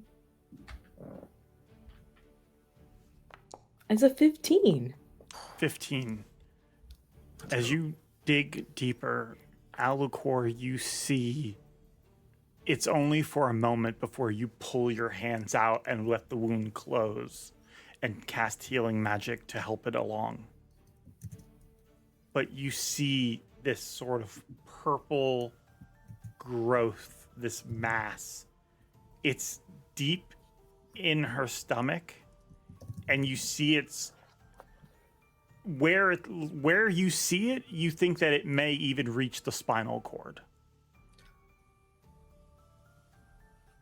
That, in your mind, based on what you're seeing, you don't think this would be operable. You retreat, Navarre. blood covering your hands, Navarre's wound sealing back up. It probably leaves like a scar from what you've done with the blade and the fire. Navarre breathing heavily. How do you both react? Navarre is just like looking at Alu's like, why did you stop? Why was George, did seeing... it look familiar? Yeah. Yeah. Do I need to roll for it, or does he just... You can make your assumptions. When Navi goes to Alu, she'll see like 2 tears come down his face. And he's just looking at his hands, and he looks at Navarre. You have it.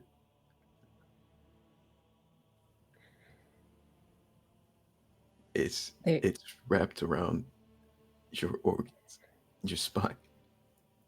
I can't remove it. I'm so sorry, Navi.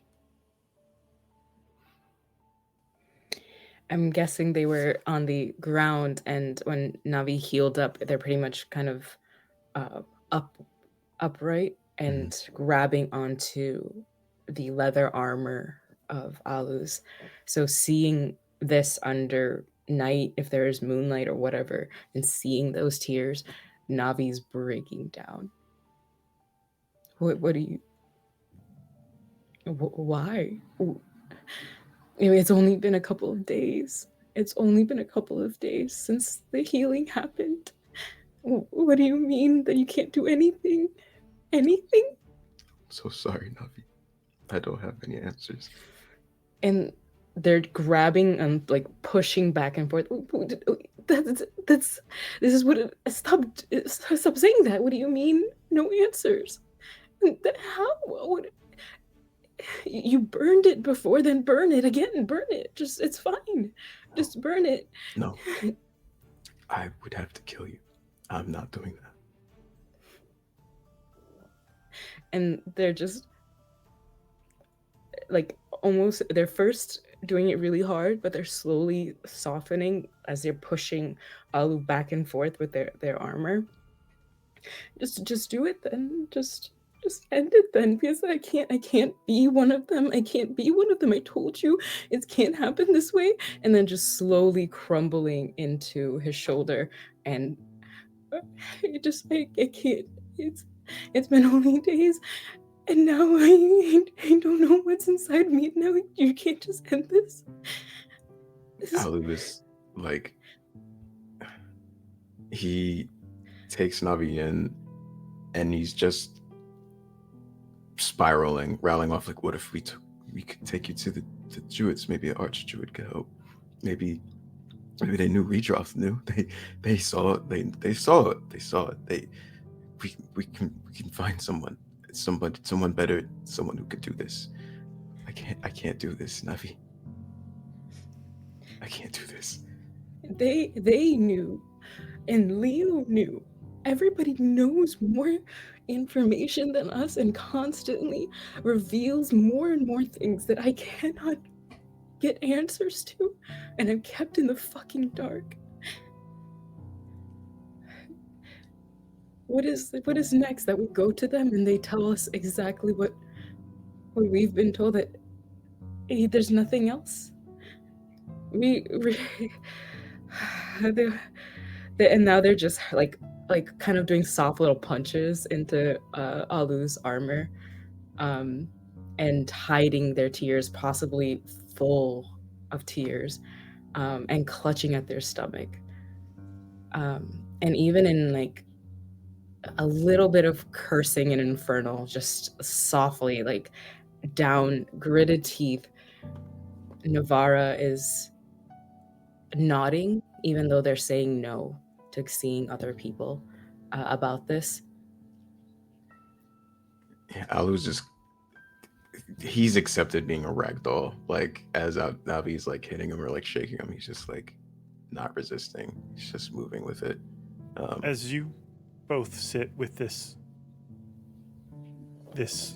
massive burden, the weight of this information, and are going through every stage of grief and confusion, we fade to black. We will pick up when we come back from break. It'll be the next day. Everybody can take a moment and consider how they're moving forward with their day. So don't go anywhere. We'll be back in just 10 minutes and we'll continue our show. Yeah, it gets better, I'm sure. It gets better. I'm sure it's not all like this. Be right back.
And now, the winner for the best NPC the DM made up on the fly.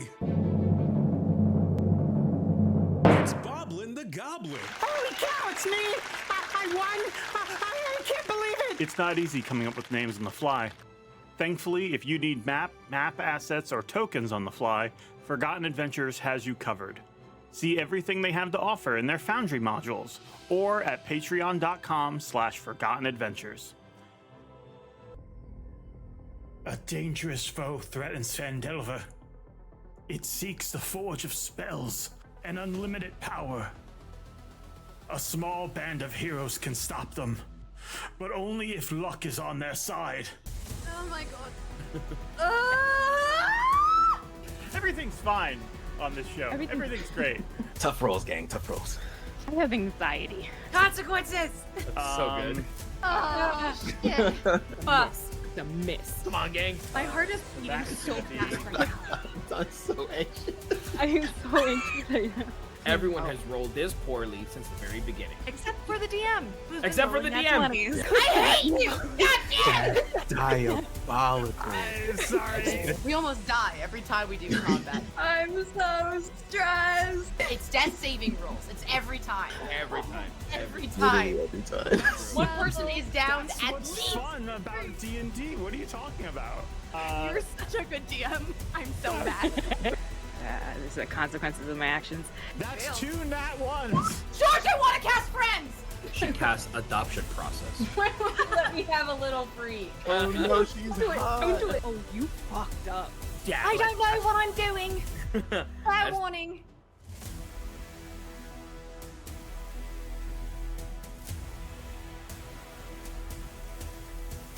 Yet another hot lady bullying Alucor. When's it my turn? What happened? When's it my turn?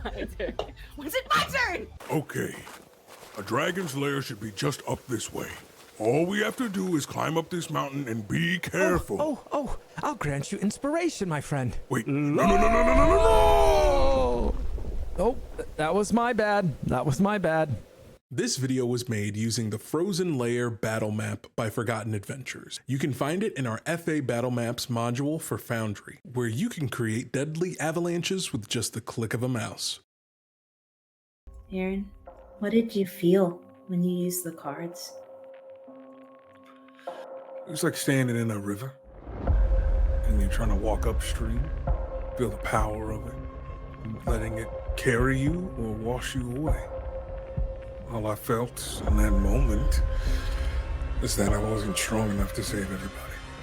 I was just willing to do whatever it took to keep y'all safe. That feeling you were talking about? Not being strong enough to save everybody? I feel that way all the time. And I'm really scared, Aaron.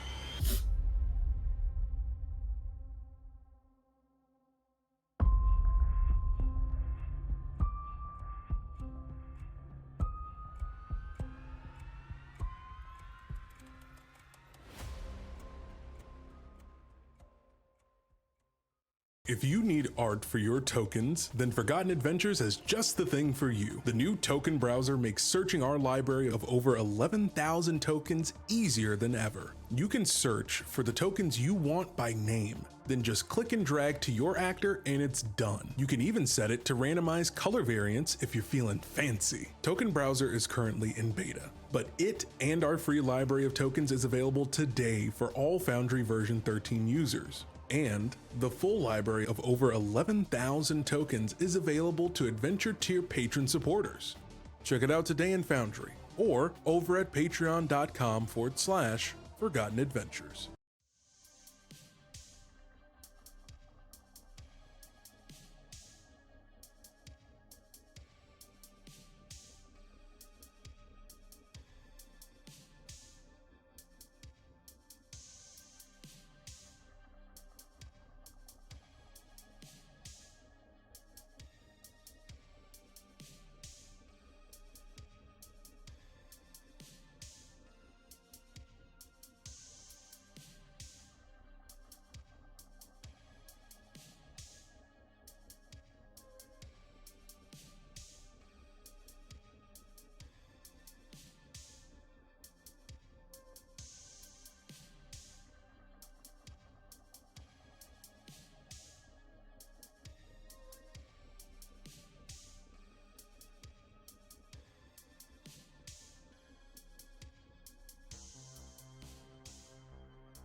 Hello, hello. We are back. The sun has risen over Phandalin. It is a new day. You guys have a whole bunch of money that you acquired in your raid of Wave Echo Cave, as well as Cragmaw Castle, because you never got time to spend that money. So you guys are back in Phandalin. Is anyone doing anything with their money the next day? I was going to go and actually sell the gems that we got for the money. I was hoping to meet up with Valandor and go to the miners' exchange first thing. Heading to the miners' exchange, you're able to sell those gems and everything. They give you a fair price on those. They also let you know that they have available. They have some stuff that you may be interested in. Mainly, they have smoke powder that they can sell you barrels of. That is sort of, they say it in, Halia in her typical fashion. Hypothetically, I have these barrels in the back. Cool. Never outright saying anything. But and she also says, or if there's anything more on the exotic side you're looking for. In what way? Would I know what they normally carry? Because I feel like this is a very nostalgic place for me. I would have been here a lot. You don't think that this is normally a place that sells things. Right. So if Holly is telling you this, give me, I'll say you could do survival or history. History sounds great. Oh, that's not great. It's a 10. 10. Yeah, you're not sure. Give me a survival check instead. Okay. Let's see if you're any luckier that way. 10? 10. You aren't quite sure what her deal is. Valandor, do you want to help? Oh, yeah, absolutely. Go ahead and give me survival. Okay. Hit that punch. Hey, it's a nat 20, baby. That makes sense. All the help. That'll do it. You, Valandor, you're starting to understand this lady. You're familiar with Sister Grayley, who's in the Harpers. And in the stuff that you have done in your past, you're familiar with certain underground organizations that are less heroic than the Harpers. You think that she may be a Zentarum operative. Zentarum operative. Oh, shit. The Zentarum are like a network, or you could also think of them as like a mafia, or sort of like a mafia meets a military, private contractor, private military mercenary group. They will do all sorts of things to expand their wealth and power. Halia, obviously the miner exchange, great place to gather wealth, great place to gather artifacts, and she has connections that she can get you stuff that is very much usually not sold in stores, depending on what you're looking for. In question, we arrive at this because of Leo asking? Yeah, for the gems? Oh, But okay. just, she offered it. Her offering additionally. this stuff constantly hypothetically, her knowing about the spider, her I see. having stuff to sell at all. The miners exchange is a place where you bring valuables and get money. And then they sell those valuables to people who are after them. But they don't sell them here. Phandalin is where people find treasure and bring it back, not a place where there's this stuff that she buys here, like gems and things like that, she probably sends off to Neverwinter to get made into jewels and things like that. But you put together, Valandor, that it's probably a more shady operation she has going on. I've never, in all my time coming here, I never heard that you sold stuff as well. That's really wonderful. Are you expanding? Dabble in Yeah, all my sorts whole of life. things. I'm happy to do anything for a friend. Of course, I appreciate that. Val, can you think of anything that we might need? Perhaps. Seems that your inventory is something that perhaps many wandering eyes would give many gold to peruse and perhaps even witness. We are looking to keep ourselves protected. We don't know what lies ahead. We're looking for any, I don't know, healing, any spells, any anything that can assist us on the way. But we are not. We don't want to shy away from only those spells that linger in the light. We are open to anything that you may have to offer. Give me a persuasion check. Oof, okay. DC I believe isn't in you. high. The 10. 10. We both have -1 charisma. Wait, I didn't know that.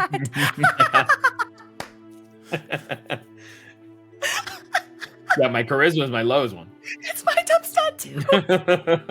What kind of magic are you looking for? What are you hoping to deal with?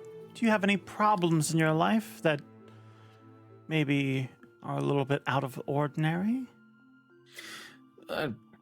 Yeah, I guess you could say we have a shadow lingering above us. Perhaps the things we encounter, a blight of sorts.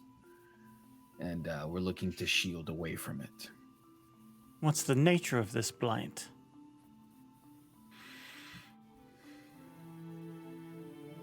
As of now, unknown.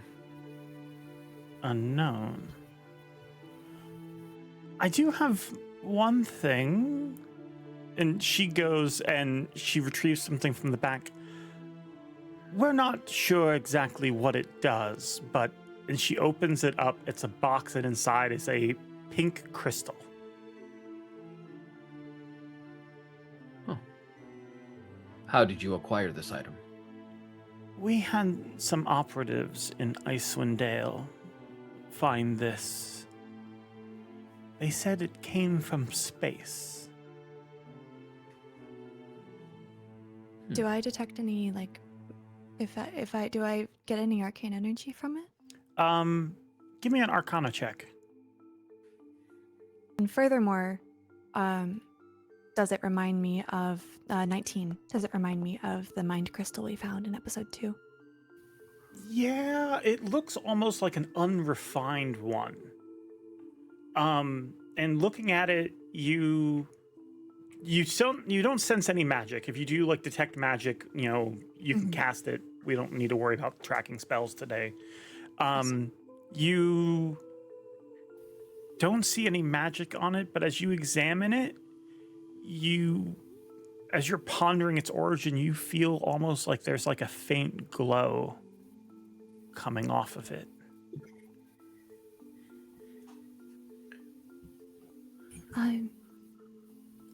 Okay. How much for this? 600? 600. Okay. No, Leo, if I may, and I just kind of like put my hand on around the crystal, and I go, Halia, you were so gracious to give us these or provide the information regarding these items, but I unfortunately am one to tread lightly in most things I do. I would just like to perhaps be assured on your end. Assured that of what? If we are to make this purchase, this is simply just a purchase. We are able to proceed as we need to. There is nothing tying us back or holding us. Darling, I'm not a devil. Well, I'm not saying you are. I'm just saying the world operates in such a interesting way that there are many parties that would be interested in the skills of someone like Leo. I'm myself. all about friendships. You help me out, which you all have done already. I'm willing to help you out. Friends should look out for each other, don't you think? Sure. Well, would you mind if we think on it and we come back Certainly. later? I need to make sure that I get everyone squared away with their coin, and I do have a couple things I need to look into. But should it still be here in however long, I will be thinking about it. And hypothetically, if you are dealing with any devils, I may have something for that too. Ah. Of course. Hypothetically, that is I'll keep it in mind. Let's go, Val. Come on, let's go. Time to leave. You race out of there. I grab his hand and I'm like pulling him out. The devil.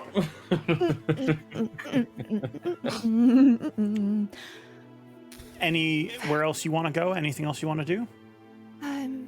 I suppose we could go to the tonic shop. Sure. Well, That if sounds- that's nearby. Yeah. While we're out, and then I'll also give you your 1,000 coins. Give me one moment. You head over to the tonic shop. Let me get that. Wait, Gracie, an additional 1,000? No, well, that's the 1,000 that Oh, from the gem. from the gem. Got it. I didn't grab both gems. I kind of wish I had now at this point. Got it. But no. Okay. Let's see. Where is the party? There's the party. Okay. Okay. Yeah, you guys head over to the alchemy shop, Hooked on Tonics. You find yourselves here. Is this? Yeah, I think this is right. Yeah. Tumblewick Rollins greets you as you come in. Ah, hello! You actually see that it looks like they have more inventory than they had before, and you see there are boxes behind Tumblewick of looks like magic items, and you see spell scrolls that they are unloading. Hello. We wanted to come in. Yes, of course. How can I help you? We just wanted to see. You had mentioned you had a couple of items, and I do see you have some spell scrolls back there. Yeah, absolutely. Here, first on the house, and they hand you 3 health potions. Oh, thank you. Oh. You're too kind. Thank you so Least we could do, for all the wonderful stuff you've done for the city, or the town rather. But yeah, if you need anything, we got. So look, normally I mainly stick with tonics and things like that, but well, with Yarno gone, I'm sort of one of 2 games in town, so I figured I might as well increase the inventory. Well, congratulations on the expansion. Oh, thank you. That's wonderful. Do you happen to have spells, scrolls, anything? Is that what you're what you for? looking for? And yeah, they have a whole bunch of stuff. So give me an idea of what you're looking for, and I can tell you what they have. I had talked to you about level 1 in particular. What's the spell scroll? In the past, spell or sleep. Yeah, they have that for 75. Okay. Just so you know, out of table, I have sleep. Oh, good. Okay. I want to learn it Cool. so bad. Go for it. But that's really good to know, because that's a tag team moment right there. That's good. Okay, cool. Yeah. Do you mind if I take this sleep scroll? Yeah. To study it, scribe it. Thank you. You're buying it, right? Yes. Okay, I'm buying it. Yeah. Yes. When a wizard puts the spell scroll into their spell book, that basically does use up the spell scroll. Yes. They also let you know. I noticed, by the way, you have that's just a regular spell book. If you want, we have better ones. Oh, no, that's all right. I quite like this one. Let's see the better ones. Oh, okay. They show you they have several enduring spell books. Enduring spell books essentially are resistant to fire, things like that. They won't go up in flames should you end up in such a situation. Huh. I've gone up in flames before, and it seems to be all right. Oh well, maybe you just got lucky. Perhaps. I'll keep it in mind. I appreciate that. I don't really want to go through and reinscribe everything. I'm quite attached to this one, if that's all right with you. Yeah, of course. Any other scrolls you're looking for or potions? I also got a wand of magic missiles in. A wand of magic missiles? Oh. Val, have you ever cared to cast that? No. No? They always hit their mark. Yeah. Not that you don't. You're quite skilled at that as well, actually. So it's not a dig at you, but if you wanted something else as well, they never miss. Which you don't either, I don't think. I'm okay, thank you. I just look over to the shopkeeper and I go, can you believe this? Putting my skills on the line. Well, she is right. They never miss. So... Well, just for the sake of it, how much are you asking for the wand? 1,000. 1,000. Wonderful. Okay, we'll think about that. See if it's within the budget. Of course, yes. Do you have to do- worry about the budget? Do you have any poisons? Perhaps anything I can dip my arrows into that'll provide with a bit of extra flavor? Oh yeah, what kind of poison you looking for? Put someone to sleep, make them paralyzed. There's one I have. It's really, well, technically I'm not supposed to have it, but have you ever heard of Midnight Tears? Have I ever heard of tears? Maybe. If you want to just roll a history check. I would love to roll a history check.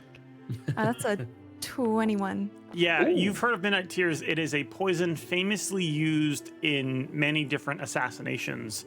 It is a poison that needs to be ingested, and it does nothing to the target until the stroke of midnight. Then the agents in it sort of bloom, and they will immediately take a ton of poison damage at the stroke of midnight. So it's great to poison someone and then let them die later. Of course. This wouldn't do you much good to dip your arrows in, though, I don't believe. I think it only has to be consumed. Oh, for arrows, we got wyvern poison. That would be Yeah, wyvern deadly. poison's good. Yeah, but I you watch as Valandor's kind of like a, yeah, but the But the budget. the midnight. No, the midnight. The midnight. Tier. Oh, do you want the midnight? Well, I mean, How much for the midnight tier? Oh, yeah, just 1 second. And that's just me, the DM, double checking the cost on those. Out the window. So midnight tiers, I can let go for, well, normally they're 1,500, but for you guys, I can let them go for 12. 1,200. I just kind of like, after just telling Leo about the money, I'm like, yeah, well, that sounds so enticing. But perhaps, how much for the wyvern? 1,000. Again, I'm technically not supposed to have it, so, it'd probably be good to get rid of it. How about?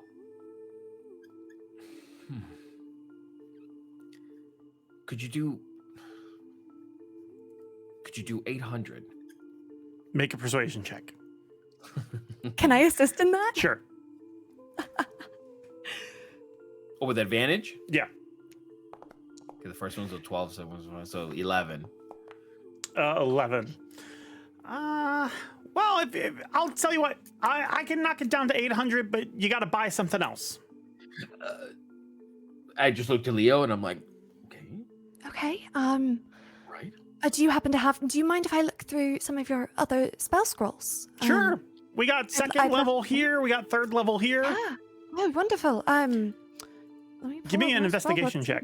Yeah, that would be great. Oh, I love much for investigation. Plus 9 to investigation. 19. 19. 21. Sorry, I 21. can math. 21. You find, you pretty much like wizard spells. You can find pretty much anything you're looking for. You also find buried in between some of the spell scrolls, a small book, and on the book it has like symbols of various circles overlapping each other. This looks like a spell book which may have been shoved in this crate haphazardly. You don't think it was supposed to be here, but it looks like it's actually a spell book with spells in it. What about this book here? Oh, that I didn't order that. And they look at it. They start examining it. Wow. Yeah. No. This. Yeah. This looks interesting. Let me just. I don't know what they would charge for this. He starts examining it. What it is a Planecaller's Codex. So if you're summoning things, or if at some point you want to do advanced magic involving things like teleportation, this would be a very valuable book. The only issue is, you know, that this would be something that you probably wouldn't be able to use for a little bit, because a lot of the spells are higher level, except for the, like, if you need to like do find familiar, you'd be able to do that fairly easily. Okay. Okay. Interesting. How much for the wyvern poison? Oh, yes. That one I can let go for 1,000. 1,000. Right. My goodness. Yeah, my goodness, indeed. It normally goes for 1,200.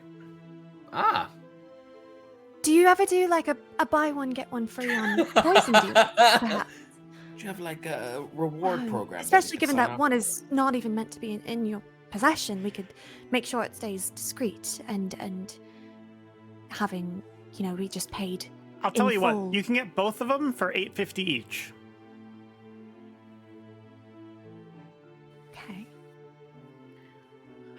Well, How much gold do you have? I have 1,100. Oh, 1,100. Okay, sorry. Yeah, not 11,000. Got it. Yeah, sorry. I'm like, damn, hell yeah, let's buy Yeah, everything. I wish. Okay. Yeah. Okay. So yeah, I think everybody's like right around the same. Yeah. So like 11 Yeah. and then 3 platinum. And 3 platinum. Okay. So we would get. I like the midnight tiers. This is Jose. I like the midnight tiers more because if we happen to find someone, or maybe we're in a situation where we like, I don't know, like have to take somebody out, we can just like do that and then worry about it later. You know what I mean? Or not necessarily have to worry about like tracking or anything else. So there is that, but it is really expensive. The poison, it was just more for flavor. I don't necessarily need it. Okay, I can look for another spell. I'm looking through what I don't have already. Yeah, as so it's well. like, yeah. If you want some spell scrolls or stuff, I mean, and maybe perhaps anything else that the party, I don't know if there's some like meta pigeons up in the rafters that are like, oh, get this. Oh my gosh. Do they have a glyph of warding spell scroll? Third Yeah. level? How much would that be? 300. 300. How about this scroll and the midnight tears? Yeah, sure thing. So that would be 1,100. So I'll do. Hey, how many doses is the midnight tears? Is Oh it one? yeah. Give me one moment. Gotta make sure we're getting our money's worth here. For sure. Maximizing profits. Also, I saw the chat. I'm definitely not the accountant. Let's just put that out there. I'm gonna say 3 doses. 3 doses for 800. 3 doses. I mean, that's pretty good. It does 9d6. Ooh. Poison damage. And it has to be ingested. It has to be ingested. But again, they suffer no effect until midnight. It's also one of those things where, like, if you were to give someone what Leo would know from history is people have been given this and then basically withheld an antidote. And so now they're on a ticking clock, you know, like, hey, you need to do this, or on midnight, you're going to die unless I give you this antidote.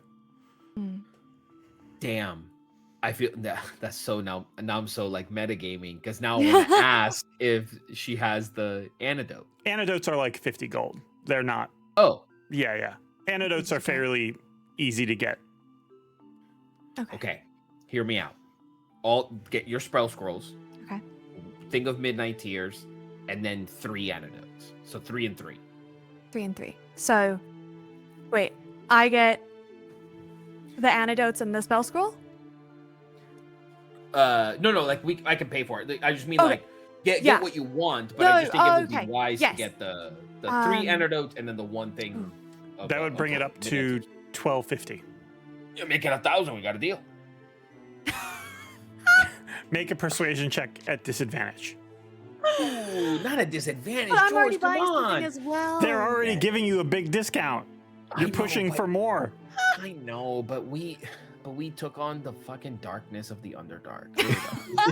We deserve this. Oh yeah, that's a yeah. Look, the first one's a 5, and the other one's a 15, so it's a 5.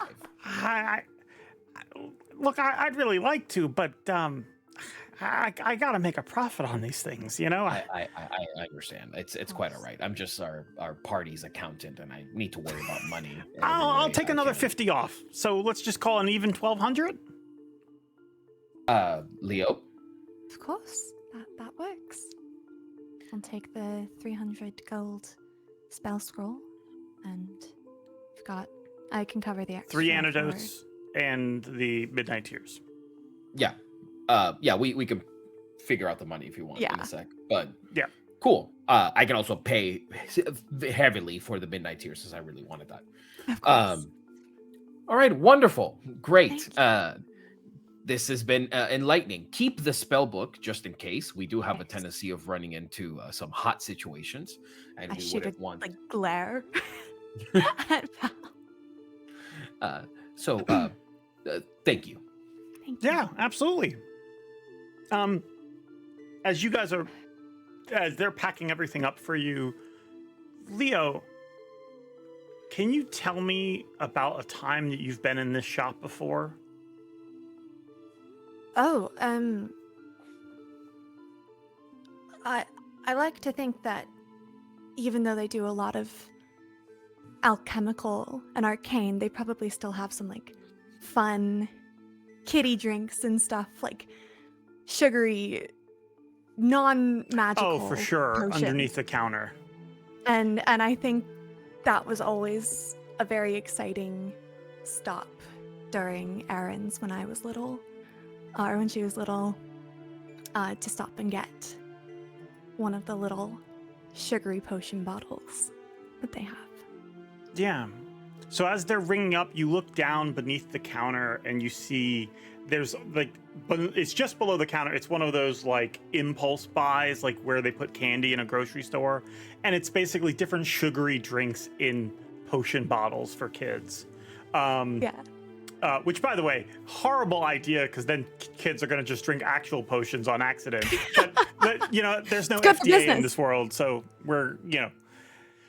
But yeah, you see those, and as you look at them, it suddenly takes you back. And you remember being in this store as a small child.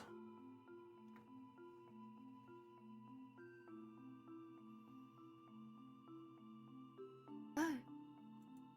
Well, I think I'd like the red one. You see something you like, kiddo? Yeah, may I have And you look up, and you see your father standing next to you. What you got? Well, it's the red potion. It's meant to be for healing, right? Yeah, that's right.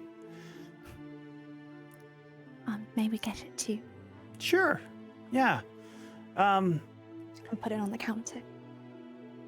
Daddy's just got to talk to the nice man about some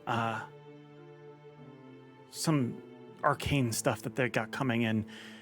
You're going to be all right if I talk to him for a bit, right? You won't touch anything, baby bear? No, I will stay here. Okay.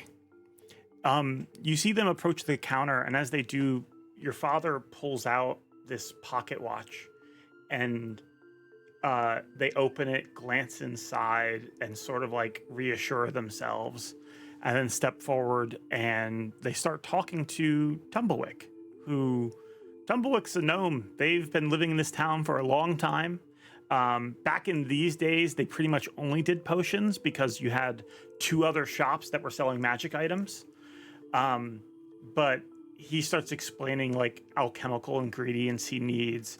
Yeah, I'm looking for this. And he pulls out like papers to show Tumblewick of like a potion he wants to make. And Tumblewick starts looking at it, examining it. And what's going through Leo's mind while all this is happening? It's quite boring. You know, it's just... I'm meant to be out going and getting fun things and learning magic, and there's nothing to do. Everything's already made here. And don't have the potion. It's on the counter, so it's just rather boring. That's all. You're Just gonna bored, flip but my book. looking at everything else that's around the room and thinking about maybe what these things do. Amazingly, as an adult, you'll know what most of the things in this room do. But as a kid, it all seems like a bit much. Suddenly, you're pulled from this moment of innocence as your dad screams at this man. Don't you fucking touch me! And he shoves Tumblewick to the ground, and he staggers back. He grabs all of his papers. Come on, baby bear. And he grabs your hand and he runs out of the store. But the potion, okay. So something was wrong with Tumblewick. We can't talk to him today. But why not? He was so kind. It was his Nothing's face. changed. It was his face. It just... What do you mean, his face? Don't worry about it, baby bear. It's all gonna be okay. Okay. Okay. This is one of the first of your dad's episodes that you experienced growing up. But it certainly wouldn't be the last. That all flashes through your mind when you find yourself back in this shop waiting for Tumblewick to ring you up. You want one of those for old time's sakes? It's just 2 silver.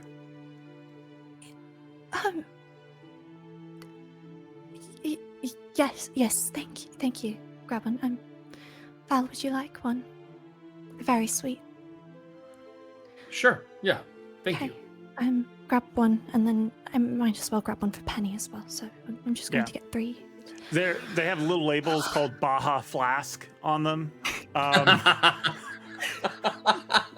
Oh, let's go. Are they frozen? We can.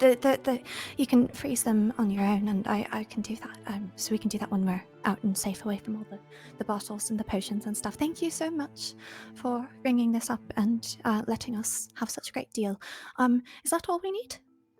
Is Leo a little bit more, like, perhaps a little bit more frantic than usual? Yes, Yeah. I think so. As you examine Leo, they do seem a little bit more fret than normal. I'll just make a note of it. Yeah, we're all done. We're all done here. Thank you for your time. Perhaps we'll visit again. Thank you. Yeah, anytime. I'll Give me a take the- perception check, Valandor.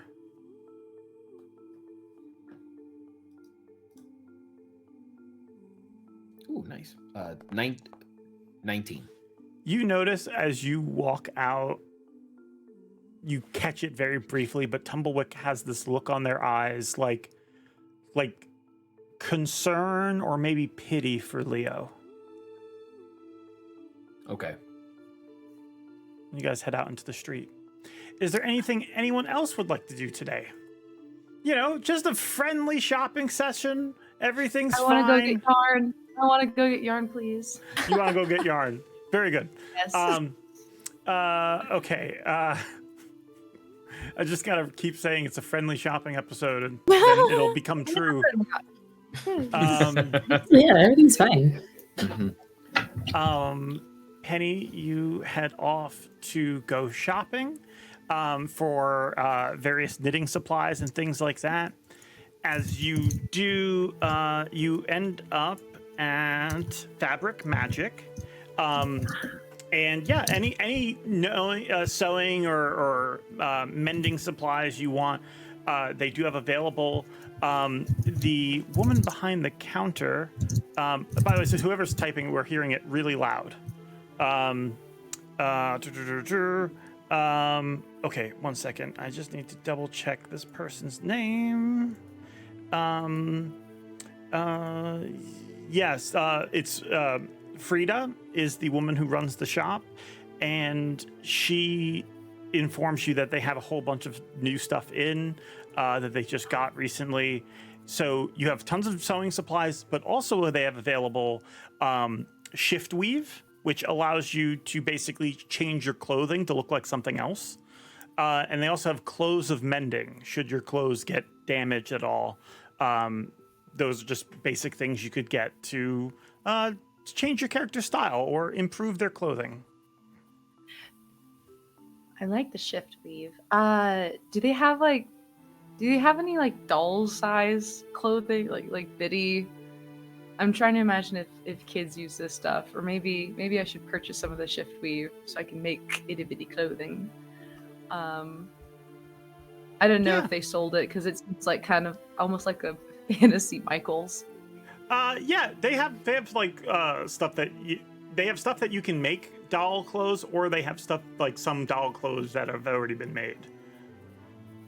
I'll buy some supplies. Do they sell the shift weave and the mending clothing stuff by like a bolt that I can make things out of, or is it? Yes, if you want to make a specific piece of clothing, you can get shift weave or clothes of mending for it. Shift weave is 100, clothes of mending is 50, and you can make them into whatever you want.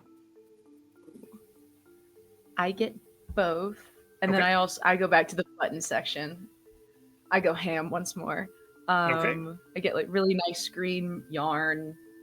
I try to find buttons as close to Alicor's eyes as I possibly can. It's very, very difficult. I limit myself this time because the buttons went a little bit too hard for Valandor.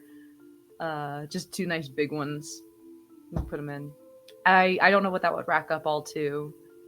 Various. Honestly, so 150 for the two magical pieces of clothing. For everything else, that would be, let's just say 10 gold. Okay. I pile it over. 10 gold is a lot, by the way. That's you like walking home with like 2 giant bags. Yes. I'm very excited. I dump it all in the thing. I jingle more now because I've got like other things attached to my waist, and I just am putting it all on. Yeah, this is everything that I need for now. I love the new fabric. It's really, really cool. Where did you get it?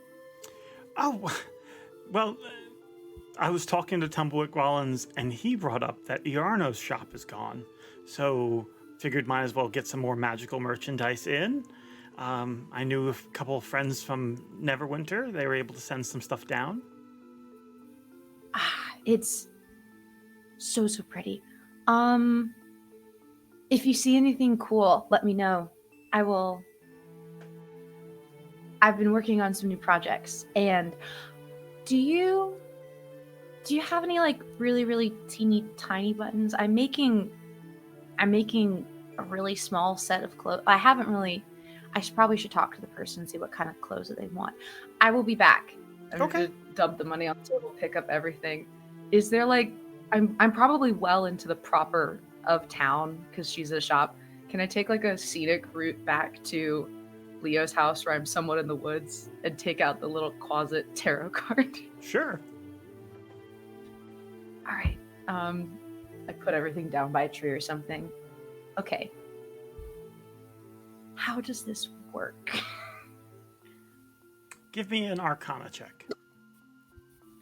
This is a good question because I have no idea how it works. What is it? 12. 12. You examine it for a bit, and you've seen Leo cast like spell scrolls and things like that. It can't be too different from that. So you focus on that and you start reciting it and like tracing the symbols on the card. And sure enough, after a short bit of time, you see on the ground bubbling black ichor just oozing out of a crack in the ground. And emerging from it is this small closet. Fuck! Hello. Or wait. What are you? Hello. My name is Penny. We've done this. What's your name again?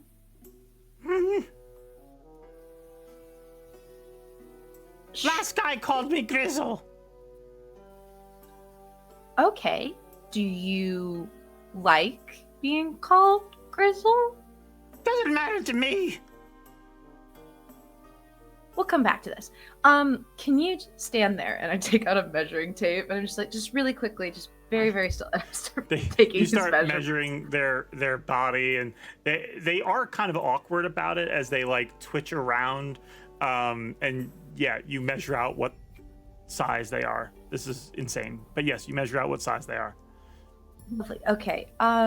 You seem naked and I don't like that, so I'm gonna get you pants. Just hang on for a second. You don't stay here. Look around. I'm gonna call you something other than Grizzle. Maybe Grizz? That's like a bear. I look around at everything that's near me. Tree? Call Grass? me horse shit for all I care. I don't like that at all. It makes me... I don't... If we're going to be friends, I don't want to sound like I'm insulting you all the time. And I just start taking out some of the fabric that's the shift weave stuff. And I like do my best, like sew on like a really bad pair of pants together. Like it's rude. I don't want to call you a curse word. Plus Leo doesn't enjoy it when I use curse words. It's one of her rules. I don't make... I think they're fun. Yeah. I'm making a unanimous decision. I'm calling you Needle, and I give him pants. I'm like, okay, so whatever you want, these should look like what you like. Why do I Put need them on. pants? Because you're naked. I don't... Just put them on. This is highly irregular for a closet. They put on these pants. Can you keep them on when you go away and when you come back, or do you want to hang out with me? You can hang out in my bag, or do you have a home that you go to when you're not here? When I'm not here, I'm in the bottom of the abyss. Okay, you can stay with me then, but you have to be... Oh, I don't know if...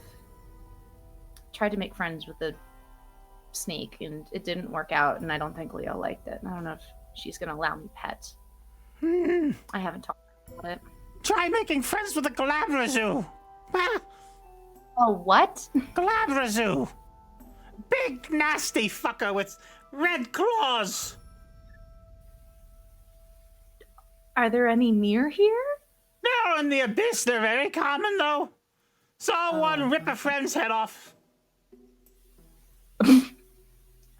Okay, you're not going back there then. You'll stay here with me. Can you be quiet? If that's what you want. Yes. Stay quiet, and I can find a box for you. And we'll put you in the purse and starts to walk back.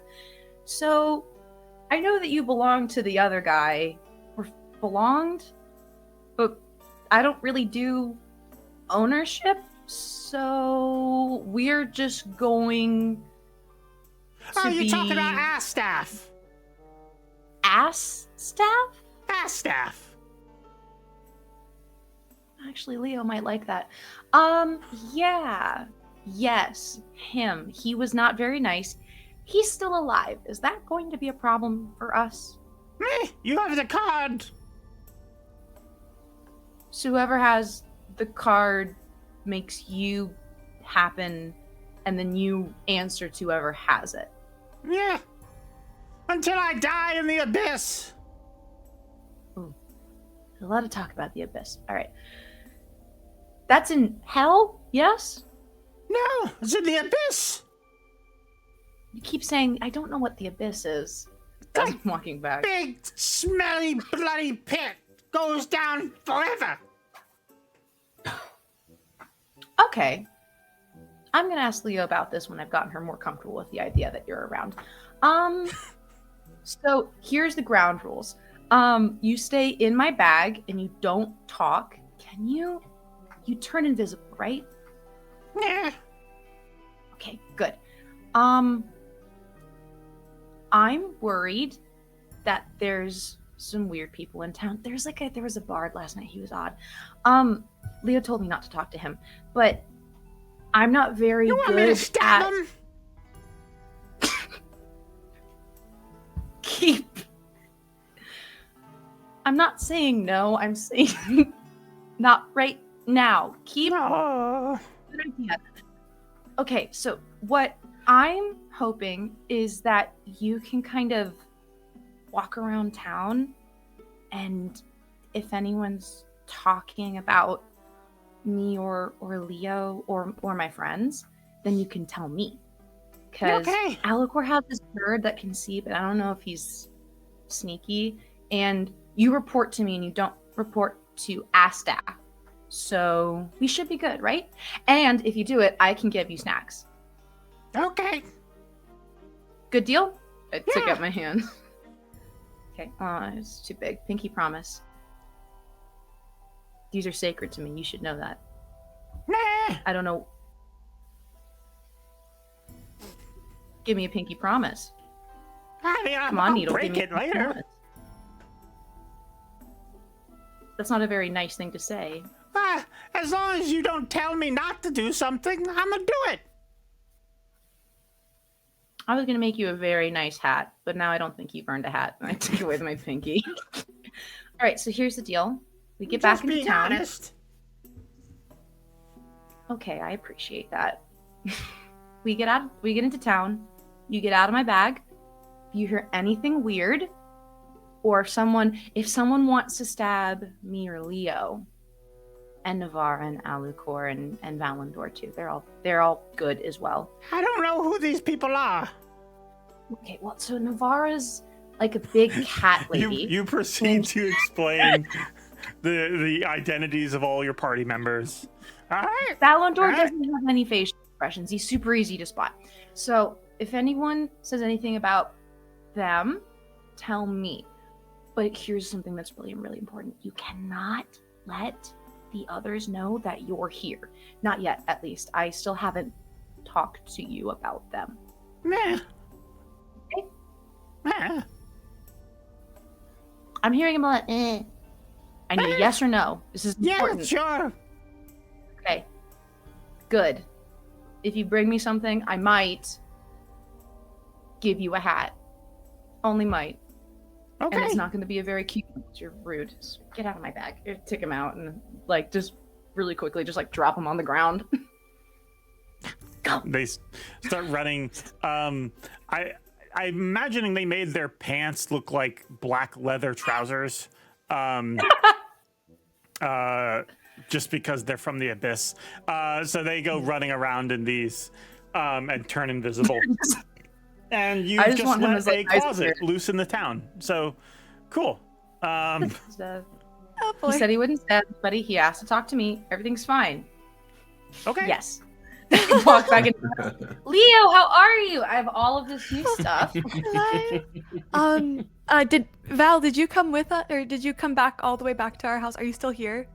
Yeah, probably like if invited in, sure. If you were kind of like, hey, I need a moment, I'll hang out outside. I'm fine No, with either. please come in. Hello. Did you have a good time shopping? Here, I have the did. rest of your Holds a gold. fabric up. Oh wow! Look at this. I rip it, and then I assume it just mends itself. Look, that's rather neat. I quite like that. Are you Considering going the amount of time it was fire, I thought important. You are the second person to mention how often we run into fire today. It's that's something. I do have this little potion bottle. I would like to cast. And tell me if I can't do this, George, but I would like to cast Wind Tunnel on the three of them to because it does cold damage. Chill them, yeah. To chill them and freeze them to make it like a slushy. Yeah. Ah, yeah. Can you do that? Okay. So I'm going to give both of them their frozen potion bottles. What was the name of them again? Baja Flask. Yes. Baja Flask. I quite liked them when I was quite little, and so I figured we could grab some. And I thought you might like to try one because they're quite full of sugar. So, please. Chug it instantly down in one. Ooh. And if you want mine, you can have it as well. Don't need it. No, I don't want it. She takes it. You sure you don't want it? No. I'm sure. Instant. They're rather sweet for me. While this is going on, anything from Navarra or Alucor?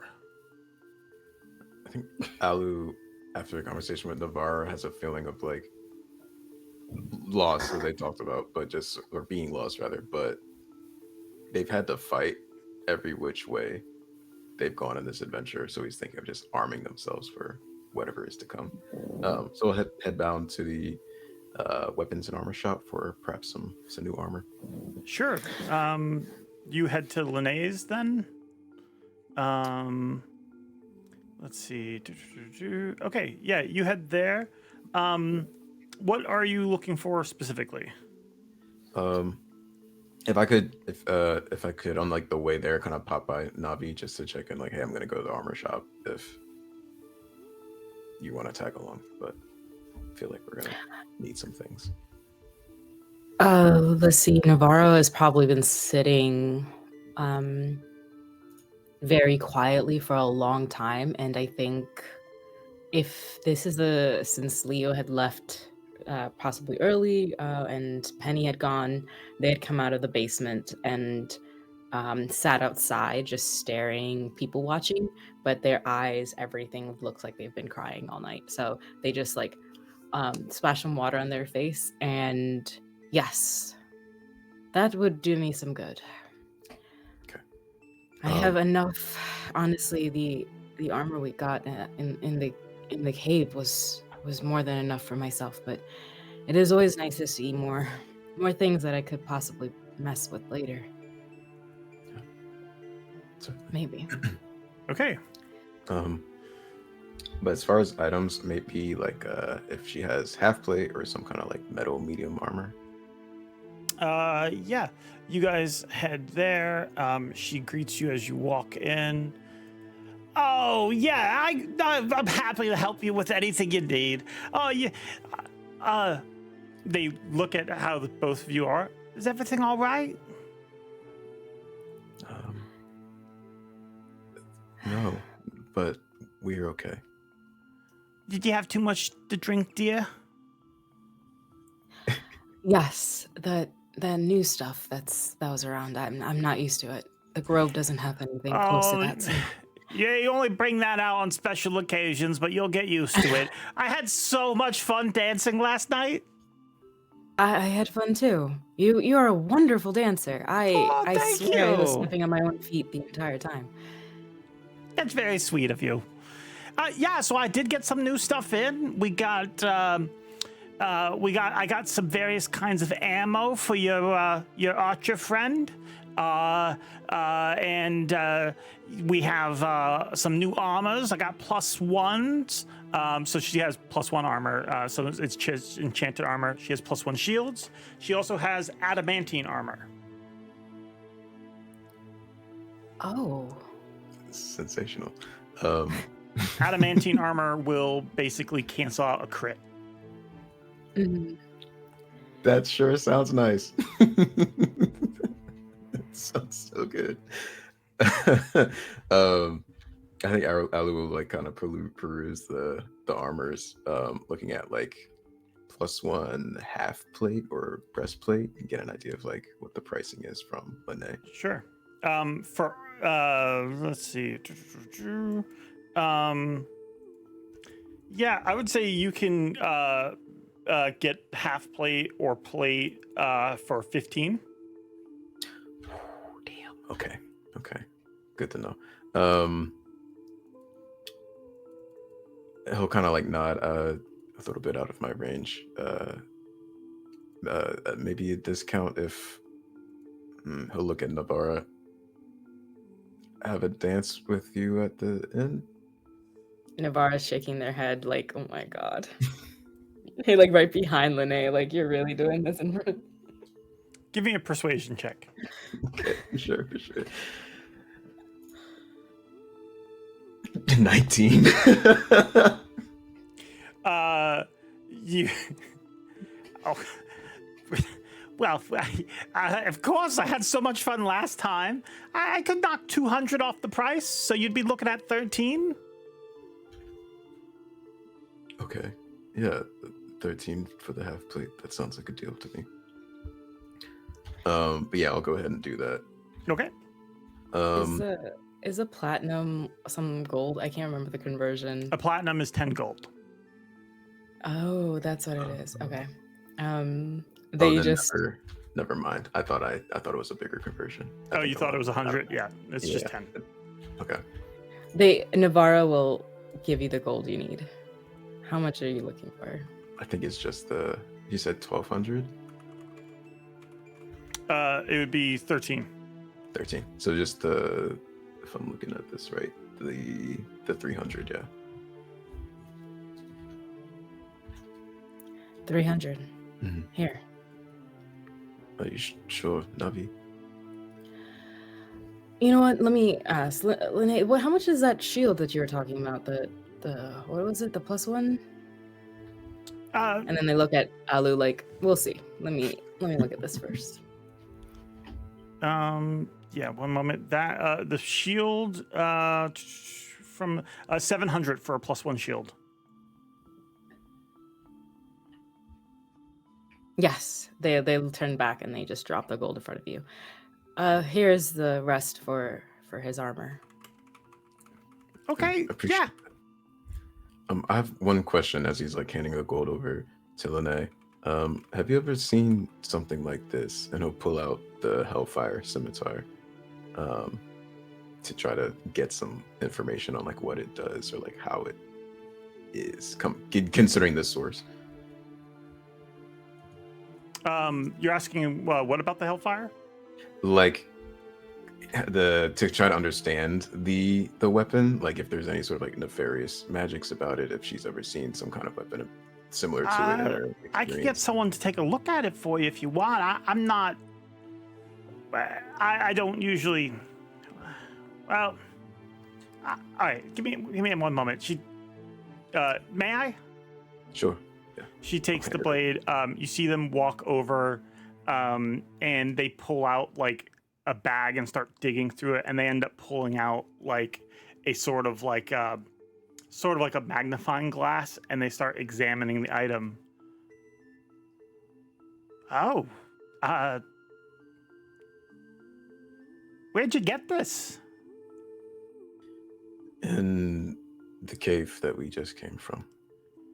Oh, well, honey, you should go put it right back where you found it. This is devils. This is all infernal. Okay. Navi's eyes like perk up.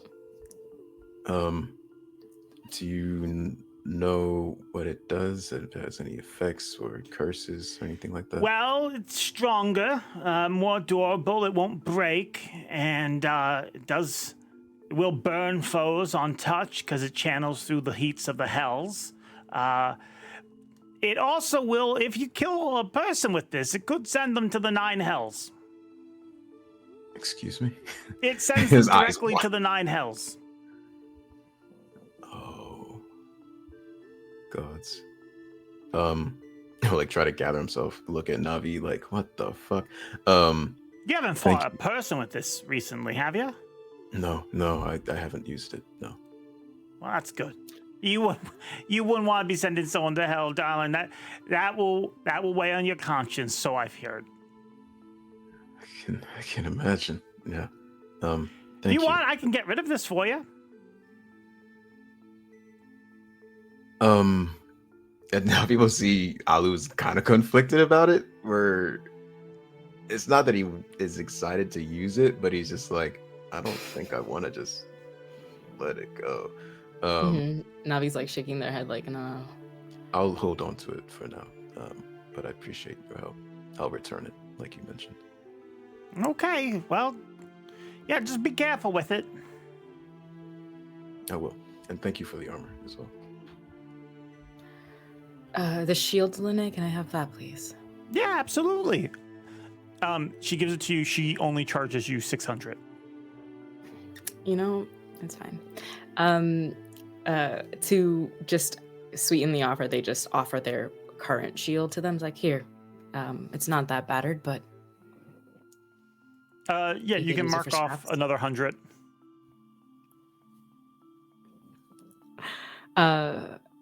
Finally, Navarra will turn to Alu after they've gotten the shield, given theirs. They wave to Linnaeus like as if they're leaving. That's it for me. Is there anything else you wanted? Nothing from me. And he'll, as he like gets the new armor, he'll kind of like give the breastplate that he had to Linnaeus. Listen, if you want this, I know this is literally fresh off my body, but if you want to resell it, it's totally fine. Sorry, is there a changing room in this place, or what happened here? I think like Alu wouldn't have the decorum to just like, because I think it's just breastplate, so he probably like unfastens it and it just like puts it so on. there's silence. And she, for a moment, is like rocked back. This is a druid's breastplate, one who sleeps outside. She's like knocked back. Yeah, thank you, darling. I'll take care of this. And like walks away with it. Thank you, appreciate it. It's about to be burned. She's taking care of it. She's gonna take care of it the same way she was with the Hellfire weapon. She's gonna melt it down. But yeah, anything else you guys want to do? There's also a couple other shops in town. Goldstone Gadgets. They have various like wondrous items. There is the cleric by the Shrine of Luck, Sister Grayley. And there's also the general provision shop, Barthen's Provisions. It's more like a general store. They will, at least Navarre will have interest in the gadget shop and then stopping by at Sister Grayley's. Yeah, the gadget shop, they have a bunch of different, like, they're kind of pricey, but there's some magical items. One of them that catches your eye is, Alu, you see a circlet of blasting, which will basically allow you to cast Scorching Ray. That's 1,000. And they have a Medallion of Thoughts, which catches your eye, Navarra. And that's also 1,000.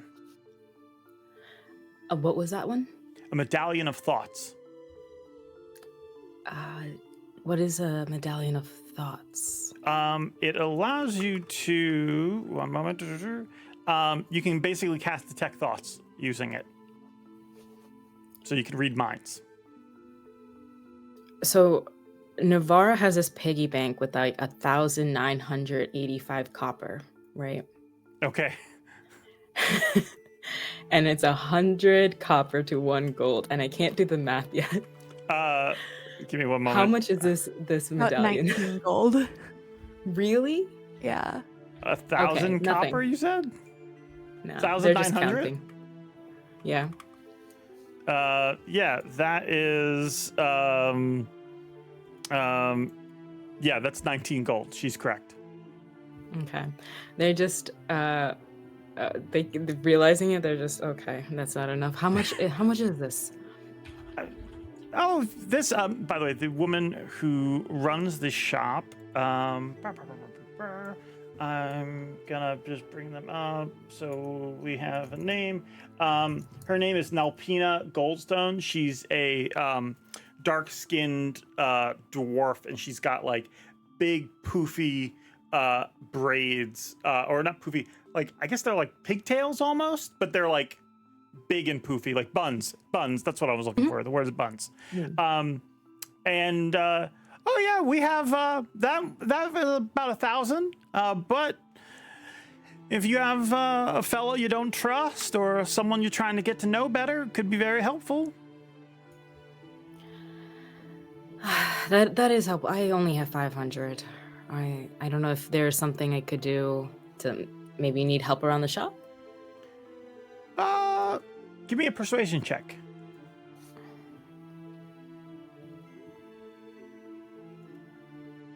That's a 6. Wow.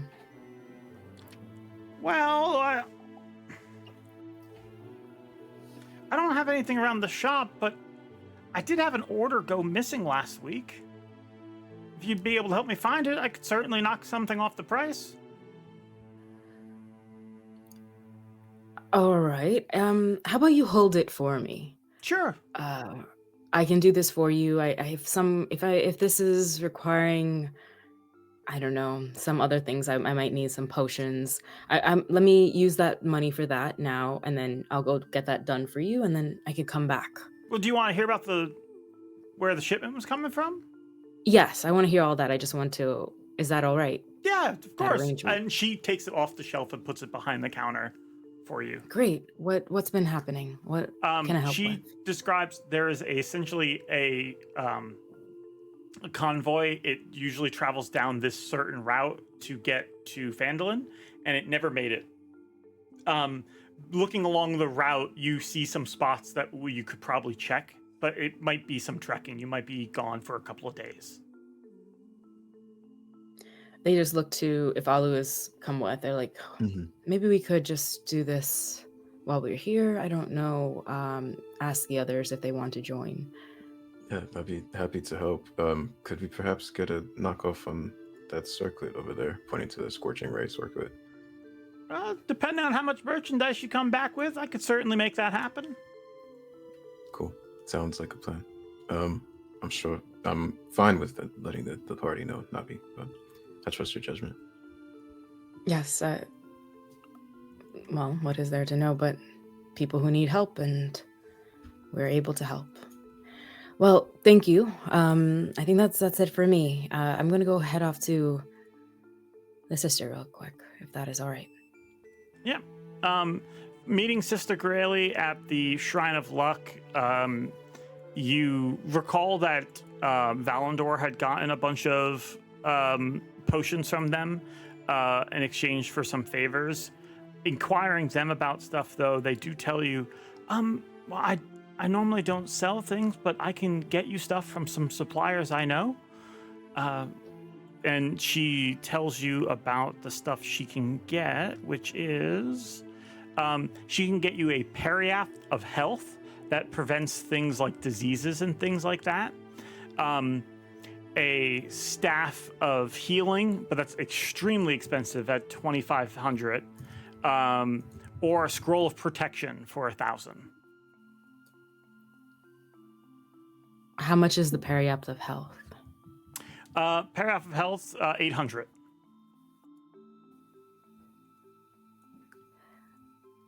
Sister, would you take 500? Give me a persuasion check.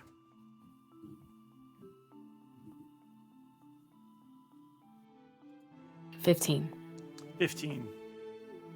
Well, you did a lot of good for the town, so I don't see why not.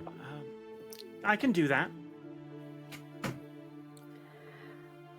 A Periapt of Health what is it? Is it potion? Is it a? It's like a necklace, I believe. Let me double check. Yeah, it's an amulet. Yeah, it's an amulet. Yeah. You said something about disease, things like that. If they put this periaptive health around their neck, do they feel anything?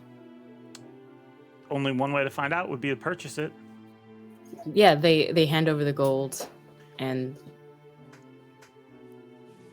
You don't feel anything at first,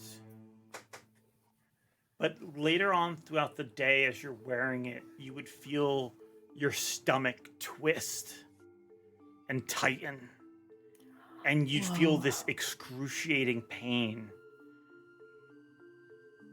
and then it would go. It would fade.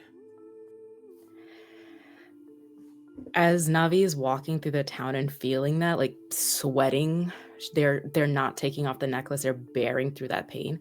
Could they come back? I don't know if the sister's at the Shrine of Luck. Is that what it was? Yeah. They kind of like do that circle back to the Shrine of Luck. What is the Shrine of Luck? Give me one moment. Because we have a map for that. Where is it here? Okay. And it's daytime. Yeah, here it is. Oh, we've actually been there before. It is like this. It's a small stone shrine. It's like stones piled up into like a dome. So it keeps the shrine inside dry and everything like that. But it's just stones here. The Shrine of Luck is a small shrine devoted to Tymora, goddess of good luck. Is Sister Gairelli still here, or have they walked away by this time? They tend to it, and they essentially hang around looking for people who need help or people who are seeking spiritual guidance. This is the closest thing to a church in town. Okay. They will walk in, and if there's like privacy, they will like kneel down before it. I mean, it is again a stone hut about this big. So, not much for privacy, but if you want to speak with her, you could step inside. Well, they would actually just go to the shrine, honestly, and they're kneeling to it. They're not familiar with gods, but they look to Tymora, and they're holding the the necklace, and like as that pain subsides, they're just begging Tymora, give me more time. Give me a religion check.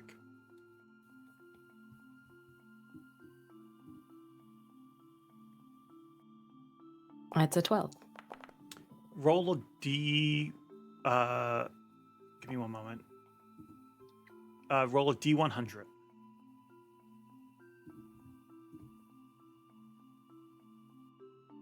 $42. You pray and seeking this comfort. You do feel that pain leave you, but you're unsure. Ever since you broke your oath, you haven't felt a connection to anything greater than yourself, other than your own rage. But maybe it did some good. You can't tell, though. You don't feel any divine link between you and the heavens or anything like that.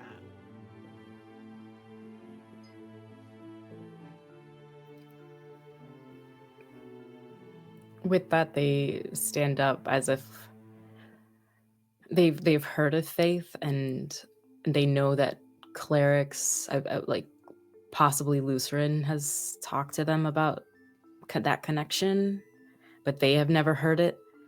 So they're looking at this as that blind faith, that something happened, right? And that like they're doing that little like even shrug, like I did something, maybe hopefully somebody heard. But they do like a little like pat on their leg, get up, say goodbye to the sister. Either roll insight to sort of find comfort in yourself, or you can roll deception to lie to yourself. You could also roll just a D20 and not tell us what it is. I don't even know what it is myself. So I'm gonna do a D6 to see which one, or like I don't have a D2 here. D6 is fine. Go odds or even. Okay. Okay, and okay. All right. D20, 11. 11. Okay. Yeah. What is that? Did you do deception or persuasion? They did deception. Keep telling yourself everything's fine. You felt something. You start to think maybe you could find a path back to the church. You could become a paladin of Tymora. You've seen paladins of Tymora. They live very happy lives. They work with adventurers. They're always smiling. Yeah, you could do that. That could be you one day. I can do that. I have all of it in front of me. I have it. So much more to see. That's the repeating thoughts. I'm guessing it's still day, and so they're just, when they get out of the hut, they just look up to the sun and like let it soak into their skin, and they leave. Okay, you leave. For everybody else, you have a day of shopping, of working on personal crafts and hobbies. If there's anything you want to spend your downtime doing, you can go ahead and do that. Can I inscribe my spells? Yeah, you can inscribe your spells this day. You guys have a very productive day of self-care, self-reassurance, self-deception, things like that. And yeah, you guys find a lot of comfort throughout the day.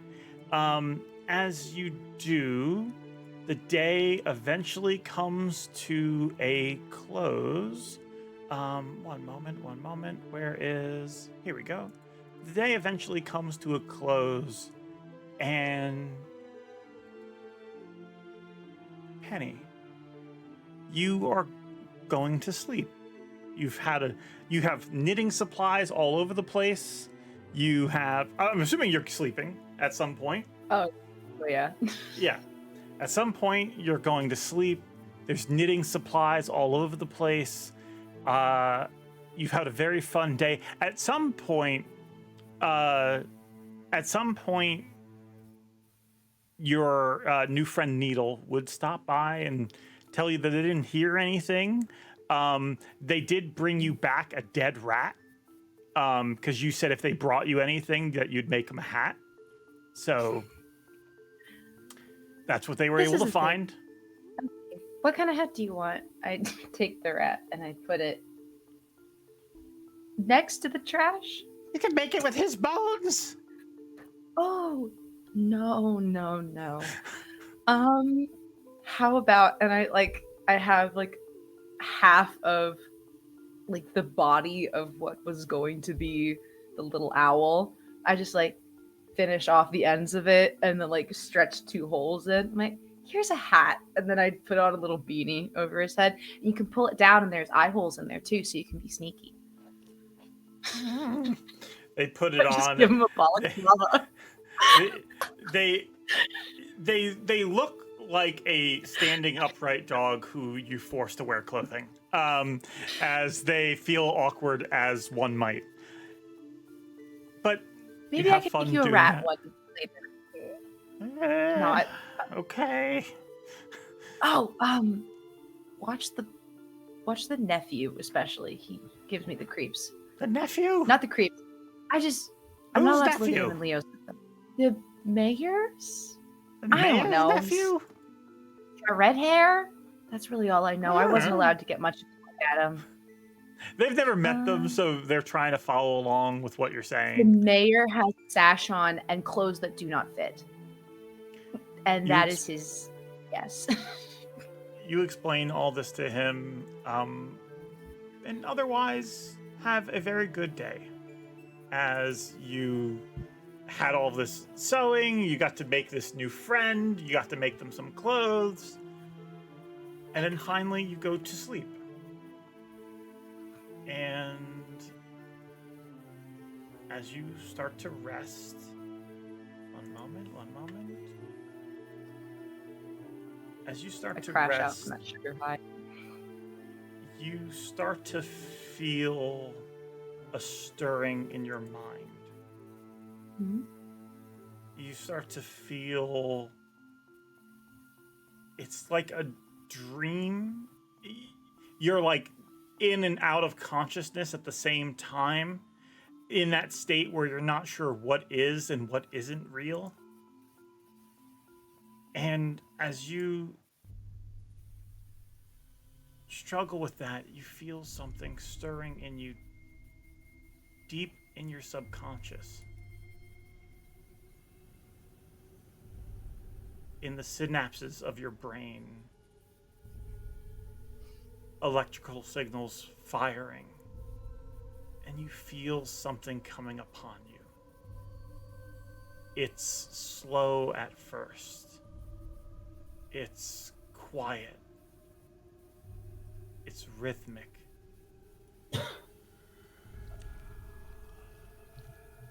Like breathing. Your breathing starts to match its breathing. Deep, stirring breaths, and you feel something's gaze fix upon you. And then, among that,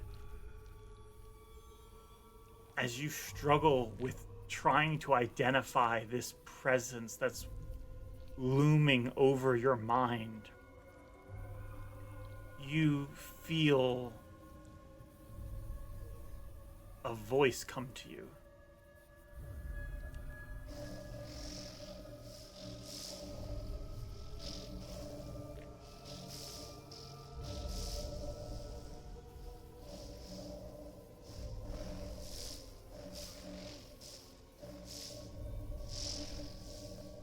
You don't know what it's saying. It's wrong, it's garbled, it just comes to you over and over again. How does Penny react to this on a subconscious level?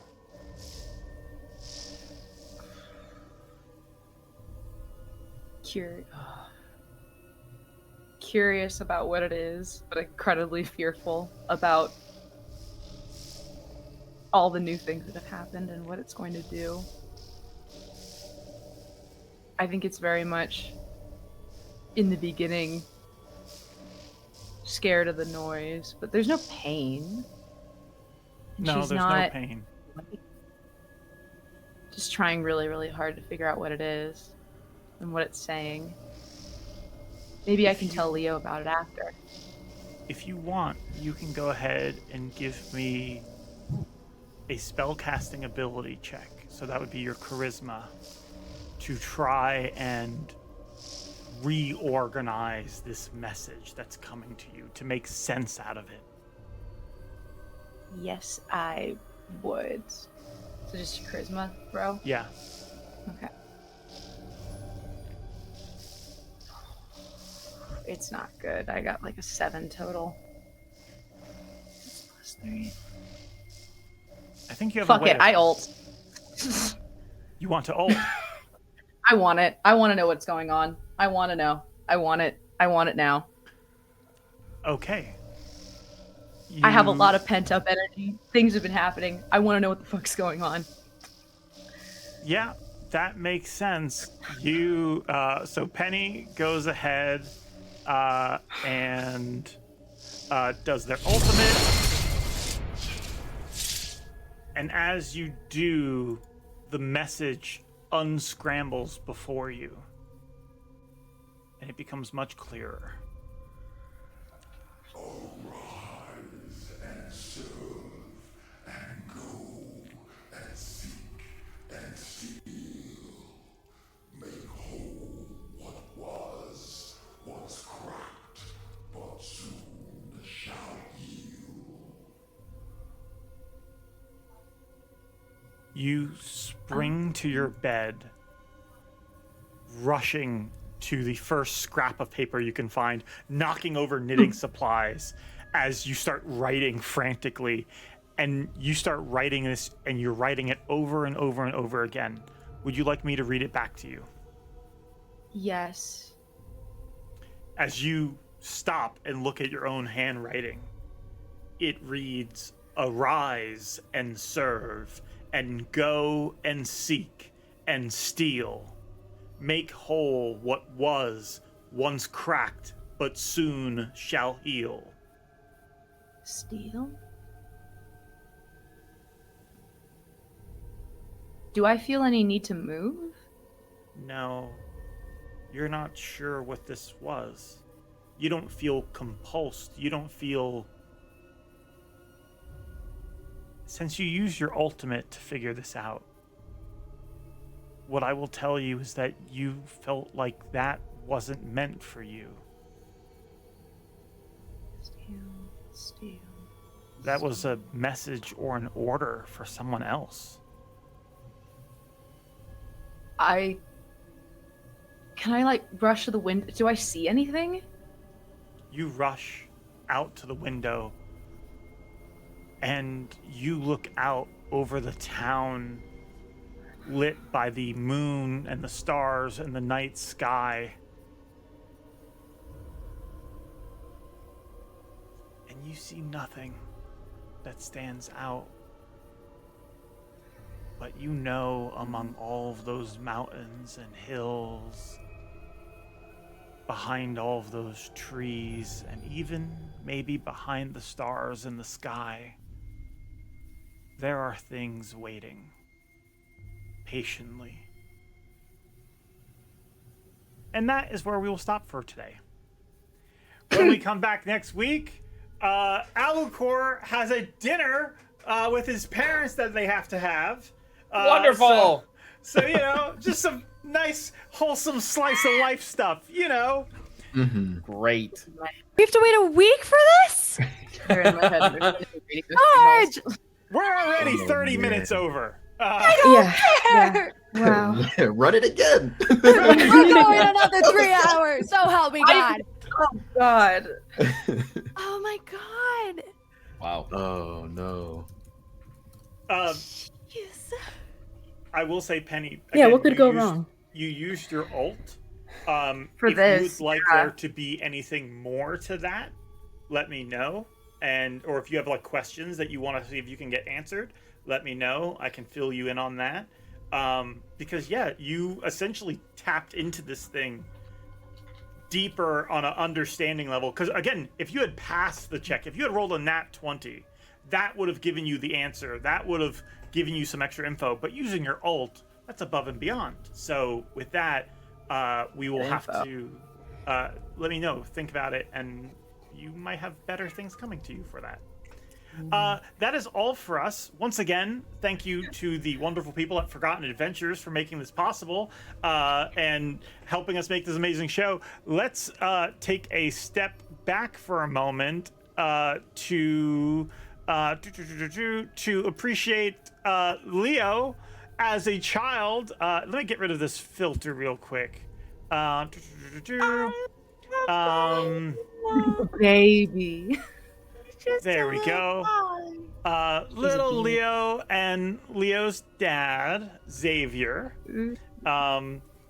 He looks a bit better when you see him in a more wholesome state. There you go. But yeah, we'll be seeing more of them. And we have Alu's parents to meet. This art, by the way, of the parents made by the wonderful Karis Alexandra. Thank you so much. And so many great things that we have coming from us. Again, thanks to the people from Forgotten Adventures for making the dolls. We have 2 more of those that Penny's working on. Can't wait to see those. And yeah, guys, amazing session. You all had some really heartfelt, dramatic moments, and, you know, couldn't have asked for more. I'm sure next session will be a wholesome roleplay session with nothing bad happening. With that, I can turn off the creepy music. Thank you all for watching. Yeah. Please make sure if you are watching this on YouTube or if you're watching it on Twitch, even go to our YouTube, please subscribe. We are 15 followers away from hitting 1,000, which is a huge milestone for us, and we really appreciate it. that's all for us this week. We will be back on Wednesday for more Fears and Fortunes. The party there is actually going to be facing the Puppet Mistress. They have located where she is, and due to some stunning revelations from our last episode, they are accusing the seer, Sly, of a serious crime and are demanding that they show themselves. So it's going to be an intense fight. Maz, you're going to be there, right? Yeah? Okay. Just making sure. Maz is going to be there playing the Puppet Mistress. So if you want to see that, Maz playing a bad guy, let us know. Really excited. And then we'll be back here for next week. Thank you all for watching and have a wonderful night. Good night. Bye. Bye.